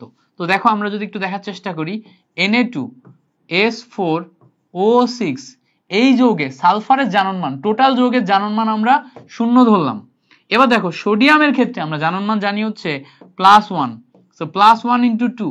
সালফারের জারণ মান বের করতে হবে। সালফারকে যদি আমি x ধরি, কয়টা সালফার আছে, 4টা। অক্সিজেনের জারণ মান কত, অক্সিজেনের জারণ মান -2, সো -2 × 6 = 0। বুঝতে পারছো ক্যালকুলেশন করার সিস্টেম কি করলাম? দেখো সোডিয়ামের জন্য +1 জানি, 2টা সোডিয়াম গুণ করে দিলাম। সালফারের জন্য x ধরে নিলাম, 4টা সালফার 4 গুণ করে ফেললাম। অক্সিজেনের জন্য -2, এবার অক্সিজেন সংখ্যা গুণ করে দিলাম, দিয়ে একটা টোটাল ইকুয়েশন লিখলাম। আমার এইটা যেহেতু টোটাল আয়নটা চার্জ 0, এজন্য আমি ওই সাইডে 0 লিখছি। এবার ক্যালকুলেশন করলে দেখো 4x = এই জায়গায় গুণ করলে 6 × 2 = 12, এই জায়গায় গুণ করলে +2 = 0 আসে। পরের লাইনে 4x এটাকে ওই সাইডে নিয়ে গেলে 10 এর থেকে 2 বাদ দিলে, এই 12 থেকে 2 বাদ দিলে 10 আসে। পরবর্তীতে x রেজাল্ট আসে 10/4, ক্যালকুলেশন করলে কত আসে, 2.5। ক্যালকুলেশন করলে কত আসে, 2.5। সো এখান থেকে আমি ফাইনালি রেজাল্ট পাই 2.5। তার মানে সালফারের জারণ মান কত আসে, 2.5। ভেরি ভেরি ইম্পর্টেন্ট একটি এমসিকিউ, ভেরি ভেরি ইম্পর্টেন্ট, মাথায় রাখতে হবে। এই এমসিকিউ চলে আসবে, ভেরি ভেরি ইম্পর্টেন্ট এমসিকিউ চলে আসবে। সো কোনোভাবেই এটা ভুল করা যাবে না। ভুল করবা নাকি? কোনোভাবেই ভুল করা যাবে না। আচ্ছা পরে আসো, পরে বলছে দেখো নিচের কোন আয়নটি জারক বিজারক উভয় রূপে কাজ করে, কোন আয়নটি জারক বিজারক উভয় রূপে কাজ করে। এটা একটাই আয়ন যেটা জারক বিজারক উভয় রূপে কাজ করবে, মানে একটাই যৌগ, যৌগের ক্ষেত্রে H2O2, ঠিক আছে। আর এই জায়গায় যে কয়টা আয়ন আছে, এই জায়গায় যে কয়টা আয়ন আছে, এই আয়নের ভিতরে আমি যদি খোঁজার চেষ্টা করি তাহলে আয়রন 2+, কেন? কারণ আয়রন 2+ থেকে সে আয়রন প্লাসে পরিণত হয়, আবার আয়রন 2+ থেকে সে আয়রন 3+ এ পরিণত হয়। ভালো করে খেয়াল করো, এখানে জারণ সংখ্যা কমছে, জারণ সংখ্যা 2 থেকে 1 হইছে, কমছে। জারণ সংখ্যা কমলে এখানে হচ্ছে বিজারণ ঘটছে, জারণ সংখ্যা কমলে এখানে বিজারণ ঘটছে। আর এখানে জারণ সংখ্যা বাড়ছে 2 থেকে 3, তার মানে এখানে জারণ হইছে। জারণ সংখ্যা বৃদ্ধি মানে জারণ, আর জারণ সংখ্যা কমা মানে হচ্ছে বিজারণ। তাহলে এই যে আয়রন 2+ একমাত্র যৌগ যে জারক বিজারক উভয় রূপে কাজ করে, জারক বিজারক উভয় রূপে কাজ করে, সে এক জায়গাতে জারণ বিজারণ উভয়ই ঘটায়, ঠিক আছে। যেখানে জারণ ঘটছে এই জায়গায় কিন্তু সে বিজারক রূপে কাজ করছে, বিজারক রূপে কাজ করছে। যেখানে বিজারণ ঘটছে এখানে সে জারক রূপে কাজ করছে। জারকের কাজ হচ্ছে গ্রহণ করা, বিজারকের কাজ হচ্ছে ত্যাগ করা। ওকে, আশা করি এই ব্যাপারটা ক্লিয়ার। সো আয়রন 2+ এ জারক বিজারক উভয় রূপে কাজ করে। আরেকটা যৌগ আছে যেটা জারক বিজারক উভয় রূপে কাজ করে, সেটা কি H2O2, মাথায় রাখবো এটা। ওকে, এবার আসো পরে বলছে দেখো পটাশিয়াম ডাইক্রোমেটে ক্রোমিয়ামের জারণ সংখ্যা কত। পটাশিয়াম ডাইক্রোমেটের সংকেত কি, K2Cr2O7, পটাশিয়াম ডাইক্রোমেট। ক্রোমিয়ামের জারণ সংখ্যা বের করতে গেলে টোটাল যৌগের জারণ মান 0, কারণ কোনো চার্জ নাই। এবার দেখো পটাশিয়ামের জন্য +1, কয়টা পটাশিয়াম, 2টা। ক্রোমিয়ামের জন্য x, কয়টা ক্রোমিয়াম, 2টা। অক্সিজেনের জন্য -2, কয়টা অক্সিজেন, 7টা, = 0। ক্যালকুলেশন করলে 2 + 2x - 7 × 14 = 0। ক্যালকুলেশন যদি করি তাহলে দেখো 2x = 14, ওই সাইডে গেল -2, 14 থেকে 2 বাদ দিলে কত থাকে আমাদের এখানে, 12। সো 2x = 12, সো x = 12/2 মানে হচ্ছে +6 আসে। 12/2 মানে কত আসে, +6। তার মানে এখানে আমি ক্যালকুলেশন করে ক্রোমিয়ামের জারণ সংখ্যা কত পাই, +6 পাই। ক্রোমিয়ামের জারণ সংখ্যা +6 পাই, দ্যাটস ইট। সেখান থেকে ক্যালকুলেশন করে ক্রোমিয়ামের জারণ সংখ্যা +6 পাই। ওকে, গ্রেট। পরে আসো, K2MnO4 এই যৌগে কেন্দ্রীয় পরমাণু জারণ সংখ্যা বের করতে বলছে। খুবই সিম্পল, এবং এই টাইপের এমসিকিউ গুলা কিন্তু বারবার আসে, সো যদি চলে আসে ভুল করা যাবে না। টোটাল যৌগের জারণ মান 0 ধরে নিলাম। টোটাল যৌগের জারণ মান কি করলাম, 0 ধরে নিলাম। এবার টোটাল যৌগের জারণ মান 0 ধরার পর আমি পরবর্তী লাইনে যেটা করব, পটাশিয়ামের জন্য +1 কিন্তু পটাশিয়াম 2টা, ম্যাঙ্গানিজের জন্য ধরে নিলাম x, অক্সিজেনের জন্য -2 কিন্তু 4টা, ইকুয়ালস টু 0। ক্যালকুলেশন করো, ক্যালকুলেশন করলে দেখো 2 + x - 8 ইকুয়ালস টু 0। পরবর্তী লাইনে ক্যালকুলেশন করলে +8 - 2 ইকুয়ালস টু +6 আসে। সেখান থেকে ক্যালকুলেশন করে K2MnO4 এ ম্যাঙ্গানিজের বা কেন্দ্রীয় পরমাণু Mn এইটা জারণ মান আমি +6 পাচ্ছি। কত পাচ্ছি, +6। সো আশা করি এই ব্যাপারটাও ক্লিয়ার হয়েছে। ওকে, আচ্ছা পরে আসো, পরে বলছে দেখো, অম্লীয় KMnO4 দ্রবণ দ্বারা রিডক্স বিক্রিয়ায় আয়রন 2+ আয়ন কি হিসেবে কাজ করে, আয়রন 2+ আয়ন কি হিসেবে কাজ করে অম্লীয় KMnO4 দ্বারা। তো ভালো করে এখানে একটা জিনিস মাথায় রাখবো, অম্লীয় KMnO4 যখন আমি তৈরি করতেছি, KMnO4 যখন অম্লীয় দ্রবণে যাচ্ছে ফাইনালি এ Mn2+ এ পরিণত করে। ভালো করে মাথায় রাখবো, যখন আমি অম্লীয় মিডিয়ামে বা অ্যাসিড মিডিয়ামে বা সালফিউরিক অ্যাসিডের দ্রবণে KMnO4 কে দিচ্ছি, KMnO4 ফাইনালি Mn2+ এ রূপান্তর করে। তো এখানে আমার জারণ সংখ্যা কত দেখো তো, 4 দুগুণা 8, 8 থেকে একবার দিলে +7, সো +7 থেকে +2 তে রূপান্তর করলো, +7 থেকে +2 তে রূপান্তর করলো। তাহলে এখানে জারণ সংখ্যা বৃদ্ধি পেল না হ্রাস পেল, হ্রাস পেলে এখানে বিজারণ ঘটে, আর বিজারণ কে ঘটায়, জারক ঘটায়, জারক এখানে আমার হচ্ছে বিজারণ ঘটায়। তার মানে KMnO4 এটা আমার জারক হিসেবে কাজ করে। তার মানে আয়রন 2+ যদি থাকে, আয়রন 2+ এখানে সে বিজারক হিসেবে কাজ করবে, বিজারকে জারণ সংখ্যা বৃদ্ধি পায়, বিজারকে জারণ সংখ্যা বৃদ্ধি পেলে সে আয়রন 3+ এ রূপান্তর হবে। তাহলে এটা যদি অলরেডি জারক হয়, এটা কি হবে, এইটা হবে আমার বিজারক। এটা কি, এটা হচ্ছে আমার বিজারক। তাহলে এখানে আমার আয়রন 2+ যে আছে সে বিজারক হিসেবে কাজ করবে, বিজারক হিসেবে। এর চেয়ে সিম্পলিফাইড ব্যাখ্যা আর হবে না তোমার কাছে। সো এই জিনিসপত্রগুলো মাথার ভিতরে, ঘেলুর ভিতরে ঢুকায় নাও, যাতে আর কখনো ইন ফিউচার ভুল না হয়। ওকে, সো আশা করি এই ব্যাপারটা ক্লিয়ার হয়েছে। পরে আসো, পরে বলছে যে 3 ml 0.1 মোলারিটি আয়রন সালফেট এইটার অম্লীয় দ্রবণকে ট্রাইট্রেশন করতে কত ঘনমাত্রার 30 ml এবং এত KMnO4 দ্রবণ লাগবে, এইটা ভালো করে একটু বোঝার চেষ্টা করব। প্রথমে আসি KMnO4 এর কাছে। KMnO4 অম্লীয় দ্রবণে এ কি হয়, Mn2+ এ পরিণত হয়। সো Mn2+ এ পরিণত যদি হয়, তাহলে এখানে এর জারণ মান ছিল +7, এখানে জারণ মান হইছে +2, তাহলে এখানে জারণ মানের পরিবর্তন হইছে কত, 5। জারণ মানের পরিবর্তন হইছে কত, 5। তার মানে এই জায়গাতে KMnO4 যেটা, এটা তুল্য সংখ্যা তৈরি হইছে কত, 5, তুল্য সংখ্যা তৈরি হইছে 5। এবার পরে দেখো আয়রন সালফেটের ক্ষেত্রে যদি দেখার চেষ্টা করি, আয়রন সালফেটে এই জায়গায় জারণ মান +2, এ ফাইনালি আয়রন 3+ এ পরিণত হয়। তো +2 থেকে +3 তে রূপান্তর হলে জারণ সংখ্যার পরিবর্তন হয় 1। কত তৈরি পরিবর্তন হয়, 1 পরিবর্তন হয়। তো এখানে একটা জিনিস মাথায় রাখবো, এই জায়গাতে তুল্য সংখ্যা কত গেল, 1, আর এখানে তুল্য সংখ্যা কত গেল, 5। তো মাথায় রাখবো, যখন আমরা ইকুইভ্যালেন্ট করব, ইকুইভ্যালেন্ট করার সময় এর তুল্য সংখ্যা এর কাছে যাবে আর এর তুল্য সংখ্যা এর কাছে আসবে। তার মানে কি, 1 মোল KMnO4 ইকুইভ্যালেন্ট 5 মোল আয়রন সালফেট। কেমনে করলাম দেখো, এই 5 কার তুল্য সংখ্যা ছিল, KMnO4, তাহলে এর তুল্য সংখ্যা এর সামনে গেছে আর এর তুল্য সংখ্যা এর সামনে আসছে। এইভাবে আমরা ক্যালকুলেশনটা মিলাই ফেলছি। এইবার এসে কি করব, সহগ অনুপাত সূত্র ব্যবহার করে ক্যালকুলেশন করব। সহগ অনুপাত সূত্র কিভাবে হবে, সিম্পল জিনিস, n of KMnO4 divided by 1 equals to n of iron sulfate divided by 5। এবার ক্যালকুলেশন করো, ক্যালকুলেশন করলে এবার দেখো মিলে গেছে। কিভাবে মিলবে, সিম্পল জিনিস, এই যে সোডিয়াম যেটা আছে না, এই যে মোল যেটা আছে না, মোলকে ভাঙো। KMnO4 এর আমার এখানে করতে বলছে, দেখো কত ঘনমাত্রার কত আয়তন, মানে n = VS করতে বলছে। সো n = VS করো, তাহলে 5 × V × S এটা পাবা। আর এখানে এই সাইডে গুণ করলে 1 × তোমার এখানে বলছে যে এত মোলারিটি এত আয়তন, এত মোলারিটি এত আয়তন, মানে এখানেও n = VS। 30 মোলারিটি, এটা হচ্ছে এই 30 ml, এটা হচ্ছে V, আর S হচ্ছে কত 0.1 মোলারিটি। এই যে ক্যালকুলেশন করলা, এই ক্যালকুলেশন থেকে এখন তুমি বের করতে পারবা যে কার কত লাগবে। তো কত ঘনমাত্রা চাইছে, এখানে দেখো V এর ভ্যালু 30 ml দেয়া আছে, সো এই V এর ভ্যালু 30 ml বসানো আছে।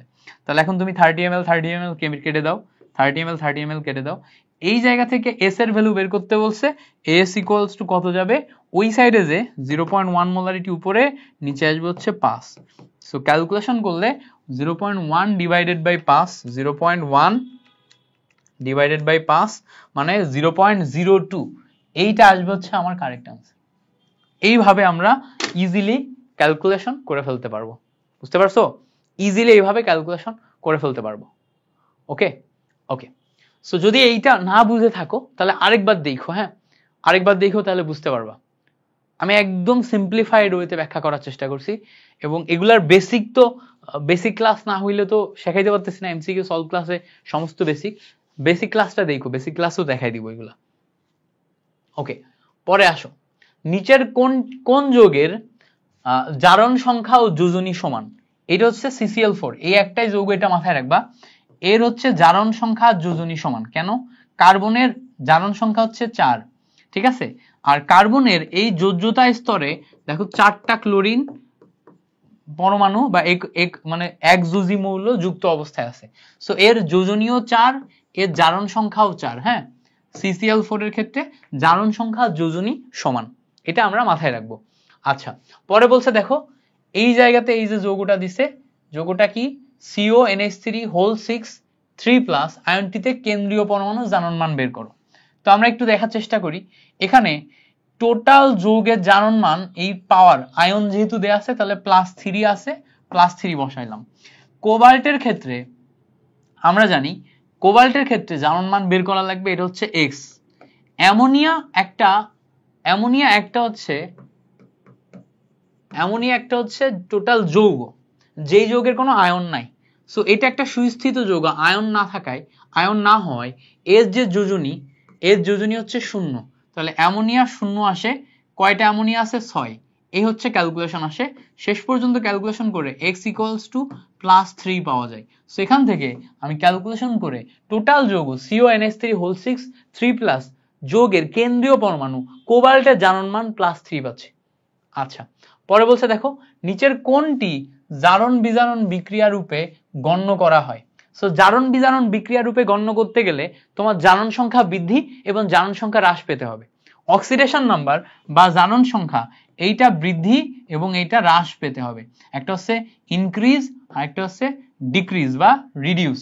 সো ইনক্রিজ আর ডিক্রিজ হইতে হবে, তাহলে আমি সেই জায়গাতে তোমার জারণ বিজারণ বিক্রিয়া বলতে পারবো। তো ভালো করে একটু খেয়াল করো, এই যে লাস্ট বিক্রিয়াটার দিকে তাকাও, এখানে আমার ক্লোরিনের জারণ সংখ্যা 0, যেহেতু ক্লোরিন অণু আকারে আছে, জারণ সংখ্যা 0। এবার এখানে খেয়াল করো, এই ক্লোরিনের জারণ সংখ্যা -1, আর এই জায়গায় খেয়াল করলে দেখবা এই ক্লোরিনের জারণ সংখ্যা +1। তাহলে খেয়াল করো 0 থেকে -1 মানে কি হইছে? ডিক্রিজ হইছে। আবার 0 থেকে +1 মানে কি হইছে? ইনক্রিজ হইছে। তার মানে এই যৌগের ভিতরে জারণ বিজারণ উভয় সম্পন্ন হইছে না? তো কোন একটা যৌগের ভিতরে জারণ বিজারণ উভয় সম্পন্ন যদি হয়, তাহলে সেই যৌগকে বলতে পারবো এখানে জারণ বিজারণ উভয় হিসেবে কাজ করছে বা জারণ বিজারণ বিক্রিয়া হইছে। বাকি জায়গাগুলোতে দেখবা জারণ সংখ্যার কোনো পরিবর্তন হয় না, যা ছিল তাই থাকে। যেমন দেখো এই জায়গাতে ক্যালসিয়ামের +2, এখানে গেলেও তুমি +2ই পাবা। এখানে কপারের +2 আছে, এখানে ক্যালকুলেশন করে +2ই পাবা। সো +2 থেকে যদি +2ই থাকে, তার মানে জারণ সংখ্যার কোনো পরিবর্তন হয়নি। তাহলে জারণ সংখ্যার পরিবর্তন, এই জিনিসটা আমাদের ভালো করে বুঝতে হবে। ওকে, এই জিনিসটা ভালো করে বুঝতে হবে। আচ্ছা, পরে আসো, পরে বলছে দেখো কপার সালফেটের সাথে পটাশিয়াম আয়োডাইড, কপার সালফেট এটার সাথে পটাশিয়াম আয়োডাইড, এইটা বিক্রিয়া করে Cu2I2 আয়োডিন পটাশিয়াম সালফেট, এই বিক্রিয়াটিতে বিজারক কোনটি? বিজারক মানে কি? বিজারকের কাজ হচ্ছে জারণ ঘটানো। বিজারকের কাজ কি? জারণ ঘটানো। জারণ ঘটলে সেখানে অক্সিডেশন নাম্বার বা জারণ সংখ্যা বৃদ্ধি পায়। এটা মাথায় রাখতে হবে যে বিজারকের কাজ জারণ ঘটানো, আর জারণ ঘটলে অক্সিডেশন নাম্বার বৃদ্ধি পায়। তো এখানে আমরা অক্সিডেশন নাম্বার বৃদ্ধি কোথায় হয়েছে সেটা দেখার চেষ্টা করব। যেমন দেখো এখানে কপার সালফেটে আমাদের অক্সিডেশন নাম্বার আছে হচ্ছে +2, কার? কপারের। এখানে একটু অক্সিডেশন নাম্বার দেখার চেষ্টা করি তো কত আসে কপার Cu2I2 তে। তো দেখো যদি দেখার চেষ্টা করি 2x + 2 = 0, সো x = আমাদের রেজাল্ট আসে -1। সো এখানে +2 থেকে -1 এ রূপান্তর হয়। এবার এখানে ভালো করে দেখার চেষ্টা করো, এখানে পটাশিয়াম আয়োডাইডের আয়োডিনের জারণ সংখ্যা আসে হচ্ছে -1, এখানে আসে হচ্ছে 0। তো ভালো করে খেয়াল করলে দেখবা +2 থেকে -1 এটা অক্সিডেশন নাম্বার কি করলো বলো তো? হ্রাস করলো, অক্সিডেশন নাম্বার হ্রাস করলো। আর এখানে দেখো -1 থেকে 0 মানে এখানে অক্সিডেশন নাম্বার বাড়িয়ে ফেললো। -1 থেকে 0 মানে অক্সিডেশন নাম্বার বাড়িয়ে ফেললো। সো -1 থেকে 0 করলে অক্সিডেশন নাম্বার বাড়তেছে, তার মানে আমরা দেখতে পাচ্ছি পটাশিয়াম আয়োডাইড থেকে আয়োডিন এই যোগে আমার জারণ ঘটছে, এটি বিজারক রূপে কাজ করছে। সেখানে আমি লিখতে পারবো পটাশিয়াম আয়োডাইড বা আয়োডিন মাইনাস যে আয়নটা আছে এইটা হচ্ছে আমার বিজারক রূপে কাজ করছে। আয়োডিন মাইনাস কেন বলতেছি? কারণ এই আয়োডিন মাইনাস হওয়ার কারণ হচ্ছে এই জায়গায় এই পটাশিয়াম আয়োডাইডের যে আয়োডিন আছে এটা তো মাইনাস আয়ন রূপেই আছে, তাই না? এটা তো মাইনাস আয়ন রূপে আছে। সো এইটা আমার এখানে বিজারক রূপে কাজ করতেছে। পরে বলছে দেখো 9.5 গ্রাম আয়রন সালফেট এইটাকে জারিত করতে 1 মোলারিটি KMnO4 দ্রবণের কত ml প্রয়োজন? তো এইটা কেমনে করবা? সেম প্রসেস আগে যেভাবে করছিলাম। তোমার এখানে মাথায় রাখতে হবে যে এর তুল্য সংখ্যা প্লাস, এর তুল্য সংখ্যা 5 আর এর তুল্য সংখ্যা 1। তাহলে তুল্য সংখ্যা দিয়েও যদি করো summation of En of iron sulphate equals to En of KMnO4 এভাবে করতে হবে, মানে একটা জারক একটা বিজারক হিসেবে কাজ করবে। সো En of জারক আর En of বিজারক এভাবে যদি বসাও তাহলে এখানে দেখো এই আয়রন সালফেটের তুল্য সংখ্যা তুমি 1 বসালা। এবার এখানে কি দেয়া আছে? 9.5 গ্রাম। সো 9.5 গ্রাম হলে W/M করতে হবে। উপরে দেখো W এর ভ্যালু 9.5 আর নিচে M করতে হবে। M মানে কি? আয়রন সালফেটের M বসাবা। আয়রনের হচ্ছে কত? 55.85, সালফারের 1632। তো আমি একটু ক্যালকুলেশন করে একবারে বসাই। 55.85 প্লাস 32 প্লাস অক্সিজেন 8 16 গুণ 4 ক্যালকুলেশন করলে 151.85 আসে, বা 152 আসে। আচ্ছা 152 ধরে নিলাম। এই সাইডে দেখো এই টোটালটা তুল্য সংখ্যা কত? 5 ইন্টু N। N কে ভেঙে আমাদের এখানে বলছে যে 1 মোলারিটি কত ml এর দ্রবণ প্রয়োজন। তাহলে 1 মোলারিটি কত ml দ্রবণ মানে N = VS করতে হবে। সো VS কত ml এর? সো VS যদি করি তাহলে এইটা আসবে হচ্ছে V লিটারে ইন্টু S যদি করো S এর ভ্যালু 1 মোলারিটি, এটা বসে গেল। তাহলে এখান থেকে ক্যালকুলেশন করলে V লিটার ইকুয়ালস টু তুমি কি পাবা? এটা পাবা হচ্ছে 9.5 ডিভাইডেড বাই 152 ইন্টু 5। ঠিক আছে, ক্যালকুলেশন করে এইটাকে তুমি যদি ml এ কনভার্ট করতে চাও তাহলে এই সাইডে 1000 দিয়ে গুণ করো, তাহলে এইটা অটোমেটিক ml এ রূপান্তর হয়ে যাবে। তাহলে এবার তুমি কিভাবে কি করবা? 9.5 into 1000 divided by 152 into 5। Okay, calculation করলে 12.5 আসে। ক্যালকুলেশন করলে কত আসে? 12.5। সো এইটা আসে হচ্ছে ফাইনালি আমার কারেক্ট আনসার। 12.5 correct answer. বুঝতে পারছো? আশা করি ক্লিয়ার হয়েছে। পরে আসো, নিচের কোনটি সবচেয়ে শক্তিশালী বিজারক? লিথিয়াম হচ্ছে সবচেয়ে শক্তিশালী বিজারক, কারণ হচ্ছে ধাতুর সক্রিয়তা সিরিজে যারা উপরের দিকে থাকে তারা বিজারক হিসেবে কাজ করে, আর সবার উপরে লিথিয়াম থাকে, এজন্য এটা শক্তিশালী বিজারক। ওকে, এটা মাথায় রাখো। বলছে বিক্রিয়াকালে K2Cr2O7 এটি কয়টি ইলেকট্রন গ্রহণ করে? এটা একটা খুব গুরুত্বপূর্ণ প্রশ্ন, এমসিকিউতে আসবে। K2Cr2O7, K2Cr2O7 এর কেন্দ্রীয় পরমাণু ক্রোমিয়াম, ক্রোমিয়ামের জারণ মান কত? ভালো করে খেয়াল করো। অক্সিজেনের 7 দুগুণা 14, 14 থেকে 2 বাদ দাও, কয়টা থাকে? 12, 12 কে 2 দিয়ে ভাগ করলে +6 আসে, +6 আসে। অর্থাৎ এই ক্রোমিয়ামের কেন্দ্রীয় পরমাণু জারণ মান, একটা ক্রোমিয়ামের কেন্দ্রীয় পরমাণু জারণ মান কত? +6। এবার এ আসলে ক্রোমিয়াম 3+ এ রূপান্তর হয়, তার মানে এ +6 থেকে +3 তে রূপান্তর হইলে 3টা ইলেকট্রন আদান প্রদান করে। কয়টা ইলেকট্রন? 3টা ইলেকট্রন। তাহলে একটা ক্রোমিয়াম 3টা ইলেকট্রন আদান প্রদান করলে 2টা ক্রোমিয়াম কয়টা ইলেকট্রন আদান প্রদান করবে? দ্য অ্যান্সার ইজ 6টা। একটা ক্রোমিয়াম 2টা করলে 3টা ক্রোমিয়াম 6টা ইলেকট্রন আদান প্রদান করবে। তাহলে এখানে আমরা কারেক্ট অ্যান্সার হিসেবে 6 বসাতে পারি। এটা মাথায় রাখতে হবে যে ক্রোমিয়ামের জারণ মান একটা ক্রোমিয়ামের জন্য +6 পাইছি, সেই ক্রোমিয়ামই বিক্রিয়া শেষে ক্রোমিয়াম 3+ এ রূপান্তর হয়। তার মানে 3টা 6 থেকে 3 এ যাচ্ছে, মানে 3টা ইলেকট্রন গ্রহণ করছে। তাহলে একটা ক্রোমিয়াম যদি 3টা ইলেকট্রন গ্রহণ করে তার মানে হচ্ছে 2টা ক্রোমিয়াম 6টা ইলেকট্রন গ্রহণ করবে। তো এখানে +6 আসে হচ্ছে কারেক্ট আনসার। মাস্ট এই এমসিকিউটা তোমাকে পারতে হবে। ওকে, আমি একটু ক্লাস ডিউরেশন দেখি, 1 ঘন্টার উপরে গেলে আপলোড দিতে পারবো না, সো বিপদে পড়ে যাবো, এই জন্য ক্লাস 1 ঘন্টার উপরে যাওয়া যাবে না। পরে আসো, পরে এই যে বিক্রিয়া, এই বিক্রিয়াতে বলছে কোনটি জারণ ঘটছে। জারণ ঘটা মানে কি? জারণ সংখ্যা বৃদ্ধি পাওয়া। জারণ ঘটা মানে কি? জারণ সংখ্যা বৃদ্ধি পাওয়া। ভালো করে খেয়াল করো, এই জায়গাতে IO3- I- এগুলা জারণ সংখ্যা একটু দেখার চেষ্টা করি। I- এর জারণ সংখ্যা আয়োডিনের -1। এখানে বিক্রিয়ার ডান সাইডে জারণ সংখ্যা কত? 0। তাহলে খেয়াল করো তো, -1 থেকে 0 পাওয়া হওয়া মানে কি? বৃদ্ধি পাওয়া। তার মানে এই জায়গাতে জারণ সংখ্যা বৃদ্ধি ঘটছে, তার মানে এই জায়গাতে জারণ ঘটছে না। তাহলে আয়োডিন মাইনাস যে আছে এর দেখো আমাদের জারণ ঘটছে। আয়োডিন মাইনাস যে আছে এর আমাদের কি ঘটছে? জারণ ঘটছে। তো I- থেকে আয়োডিন এইটাই হচ্ছে আমার জারণ ঘটল। বুঝতে পারছো? বাকি দেখবা সব জায়গাতে আমাদের বিজারণ ঘটছে, সব জায়গাতে আমাদের দেখবা বিজারণ ঘটছে। যেমন এই আয়োডিন যেটা আছে এইটা হচ্ছে আয়োডিনের +5 আসে, সো +5 থেকে 0 আসলে এটা তো তোমার হচ্ছে যে বিজারণ ঘটে, জারণ ঘটে না। বুঝতে পারছো? ওকে, পরে আসো। পরে বলছে দেখো অম্লীয় মাধ্যমে KMnO4 কয়টি ইলেকট্রন গ্রহণ করে? অম্লীয় মাধ্যম মানে কি? দেখো KMnO4 অম্লীয় মাধ্যমে ম্যাঙ্গানিজ 2+ এ রূপান্তর হয়, ম্যাঙ্গানিজ 2+ এ রূপান্তর হয়। এখানে আমার জারণ সংখ্যা কত? এখানে আমার জারণ সংখ্যা +7, +7 থেকে +2 তে রূপান্তর হচ্ছে, তার মানে কয়টা ইলেকট্রন গ্রহণ করছে? 5টা।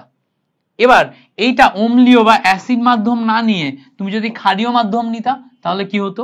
এই সেম KMnO4, এই সেম KMnO4 ক্ষারীয় মাধ্যমে বা বেজ মিডিয়ামে MnO2 তে রূপান্তর হয়, MnO2 তে রূপান্তর হয়। তাহলে এখানে আমাদের জারণ সংখ্যা +7 ছিল, এখানে খেয়াল করে দেখো জারণ সংখ্যা আসবে হচ্ছে +4। কত আসবে? +4। খেয়াল করে দেখো এখানে 4 +4 আসবে জারণ সংখ্যা বের করে। তাহলে দেখো 7 থেকে 4 যাচ্ছে, তার মানে ক্ষারীয় মাধ্যমে আমার ইলেকট্রন গ্রহণ করছে 3টা। তার মানে অম্লীয় মাধ্যমে ইলেকট্রন গ্রহণ করে 5টা, ক্ষারীয় মাধ্যমে কয়টা? 3টা। তাহলে এখানে আমাদের যেহেতু অম্লীয় মাধ্যম বলছে উত্তর হবে 5। বুঝতে পারছো? সেম প্রশ্ন এটাই যদি ক্ষারীয় মাধ্যম বলে, তখন আমি একটু আগে দেখে আসছি, তখন আমাদের উত্তর হবে কত? 3। ক্ষারীয় মাধ্যমে 3, অম্লীয় মাধ্যমে 5। ওকে, এইটার বেসিকটা ক্যালকুলেশন শিখে তারপর মনে রাখবা, মুখস্থ করতে গেলে কিন্তু উল্টাই পাল্টাই ফেলতে পারো। বেসিকটা ক্যালকুলেশন যত পারো খাতায় লিখে লিখে প্র্যাকটিস করবা। ওকে, তাহলেই আর ভুল হবে না। আচ্ছা, পরে বলছে দেখো SnCl2 এবং HgCl2 এই বিক্রিয়ায় SnCl4 HgCl বিক্রিয়ায় কোনটি জারিত হয়েছে? কোনটি জারিত হয়েছে? যেটা তোমার হচ্ছে বিজারক সে জারিত হয়, মানে তার জারণ ঘটে। তো জারিত হওয়া মানে জারণ সংখ্যা বৃদ্ধি পাওয়া। তো এখানে ভালো করে খেয়াল করো, এখানে Sn2+ আর এখানে Sn4+, সো Sn2+ থেকে Sn4+, এইটা হলে আমার জারণ সংখ্যা বৃদ্ধি পায়, এইটা হইছে জারিত। মাথায় রাখবো। ওকে, আচ্ছা, পরে বলছে দেখো, পরে বলছে দেখো পরে যেই কোশ্চেন, নিচের কোনটি জারণ বিজারণ বিক্রিয়া? নিচের কোনটি জারণ বিজারণ বিক্রিয়া? এখানে ক্যালকুলেশন হিসাব করলে দেখবা এইটা আমার জারণ বিজারণ বিক্রিয়া আসে। এই জায়গাতে যেই সালফার, এখানে যে সালফার, এখানে যে সালফার, এইটা হচ্ছে আমার জারণ বিজারণ বিক্রিয়া আসে ওই আগের মতো। এখানে সালফার ক্যালকুলেশন করলে তুমি -2 পাবা, এখানে সালফার ক্যালকুলেশন করলে +4 পাবা, এখানে ক্যালকুলেশন করলে 0 পাবা। সো -2 থেকে 0 মানে বৃদ্ধি পাইছে, +4 থেকে 0 মানে হ্রাস পাইছে, মানে একসাথে জারণ বিজারণ বিক্রিয়া উভয় হিসেবে কাজ করছে। ভেরি ভেরি ইম্পর্টেন্ট এমসিকিউ, মাথায় রাখতে হবে। পরের এমসিকিউ বলছে দেখো কোনটি জারক বিজারক উভয় রূপে কাজ করে? আমরা জানি H2O2, আমি আগেই লিখে দিছিলাম, H2O2 জারক বিজারক উভয় রূপে কাজ করে। পরে বলছে দেখো 10 গ্রাম আয়রন সালফেটকে জারিত করতে কত গ্রাম K2Cr2O7 লাগবে? আমি আগেই দেখাই আসছি, কত গ্রামকে কত গ্রাম লাগবে আগেই দেখে আসছি। এইটা হচ্ছে এমসিকিউতে যদি নাও পারো, আমি এটা হচ্ছে তোমাদের ওয়ান শট বেসিক ক্লাস যেটা পরিমাণগতের উপর একটা লম্বা ক্লাস নিব, ওইটাতে দেখাই দিব। কেমন? ওইটাতে দেখাই দিব। ক্লাস ডিউরেশন বড় হয়ে যাচ্ছে, সো আমরা এর চেয়ে বেশি আগাবো না, বাট এটা একটু দেখাই দিই আমি, যদিও বড় হয়ে যাচ্ছে। হ্যাঁ, এটা একটু দেখাই দিই, এটা দেখাই দিই, এটা আসার মতো একটা এমসিকিউ, এটা না দেখালে অন্যায় করা হবে তোমার সাথে, সো এটা দেখাই দিতে হবে। দেখো পরে বলছে, দেখো K2Cr2O7 এবং আয়রন সালফেট, এখানে তুমি যদি রেশিও করো তাহলে কতর সাথে কত হবে। এখন আমরা জানি যখন বিক্রিয়া করবা এইটার তুল্য সংখ্যা আসবে কত, 1, কারণ আয়রন 2+ থেকে আয়রন 3+ হয়েছে। এইটার তুল্য সংখ্যা কত আসবে, এটা আসবে হচ্ছে 6। কেন 6? কেন 6? কারণ আয়রন ক্রোমিয়াম 6 থেকে ক্রোমিয়াম 3 হয়েছে। ক্রোমিয়াম কয়টা আছে? 2টা ক্রোমিয়াম, তাহলে একটা ক্রোমিয়ামে 3টা ইলেকট্রন গ্রহণ করে, 2টা ক্রোমিয়ামে 6টা ইলেকট্রন গ্রহণ করে। এবার দেখো এর এই তুল্য সংখ্যা 1 এর সামনে আসবে, আর এর এই তুল্য সংখ্যা 1 এর সামনে যাবে, তাহলে 1:6 হয়ে যাচ্ছে না? 1:6 হয়ে যাচ্ছে। এখানে আসতেছে 1, এখানে আসতেছে 6, তাহলে 1:6 এইটা আসে আমার কারেক্ট আনসার। বুঝতে পারছো? আগেও দেখাইছি এটা, আগেও দেখাইছি, এটা হচ্ছে এমসিকিউ ট্রিক। এমসিকিউ ট্রিক কয়েকবার দেখাইছি, মাথায় রাখো। সেম ভাবে এই জায়গাতেও তুমি যদি তুল্য সংখ্যার ওখানে বিচার করো, এই জায়গাতে MnO4 মাইনাস কত আসবে, 7, 7 থেকে +2, মানে এর তুল্য সংখ্যা 5 আর এর তুল্য সংখ্যা কত, এর তুল্য সংখ্যা 2, তো এই 2টা এর সামনে যাবে, এই 5টা এর সামনে যাবে, সো ক্যালকুলেশন করলে 2:5 হয়। 2:5 বি নাম্বার আসে হচ্ছে আমার কারেক্ট আনসার। ক্যালকুলেশন করলে 2:5 হয়। ওকে, এর পরবর্তী যেগুলো আছে এগুলো তুমি পারবা, একদম কমন এমসিকিউ, অল্প কয়েকটা আছে পারবা, এগুলো তোমার হোমওয়ার্ক থাকলো। একদম এই সেম বেসিকের এমসিকিউ আমি বহুত করাইছি, তো আগের সব তো রিপিট করাইছি, এখন আর এই কয়টা সময় সংক্ষেপের কারণে আর রিপিট করাচ্ছি না। এর পরের যে কয়টা আছে এটা একটু তুমি হোমওয়ার্ক হিসেবে করে নিও। তোমাদের সবাইকে ধন্যবাদ এই ক্লাসটি মনোযোগ দিয়ে করার জন্য। আর খুব বেশি স্লাইড নাই, আর এখান থেকে হয়তো আমি 8টা-10টা স্লাইড বাদ দিছি, 8টা মতো স্লাইড বাদ দিছি, একদম হুবহু ইজি এমসিকিউ যেগুলো আছে এই কয়টা। তো আশা করব এই স্লাইডগুলা করে তুমি টোটাল চ্যাপ্টারটা কভার করে নিবা। তোমাদের সবাইকে ধন্যবাদ জানিয়ে আমি এই ক্লাসটা এখানেই শেষ করছি। ভাইয়ার জন্য দোয়া কইরো, আর হচ্ছে যে অবশ্যই চ্যানেলের পাশে থাইকো, সাপোর্ট দিও। আল্লাহ হাফেজ, আসসালামু আলাইকুম।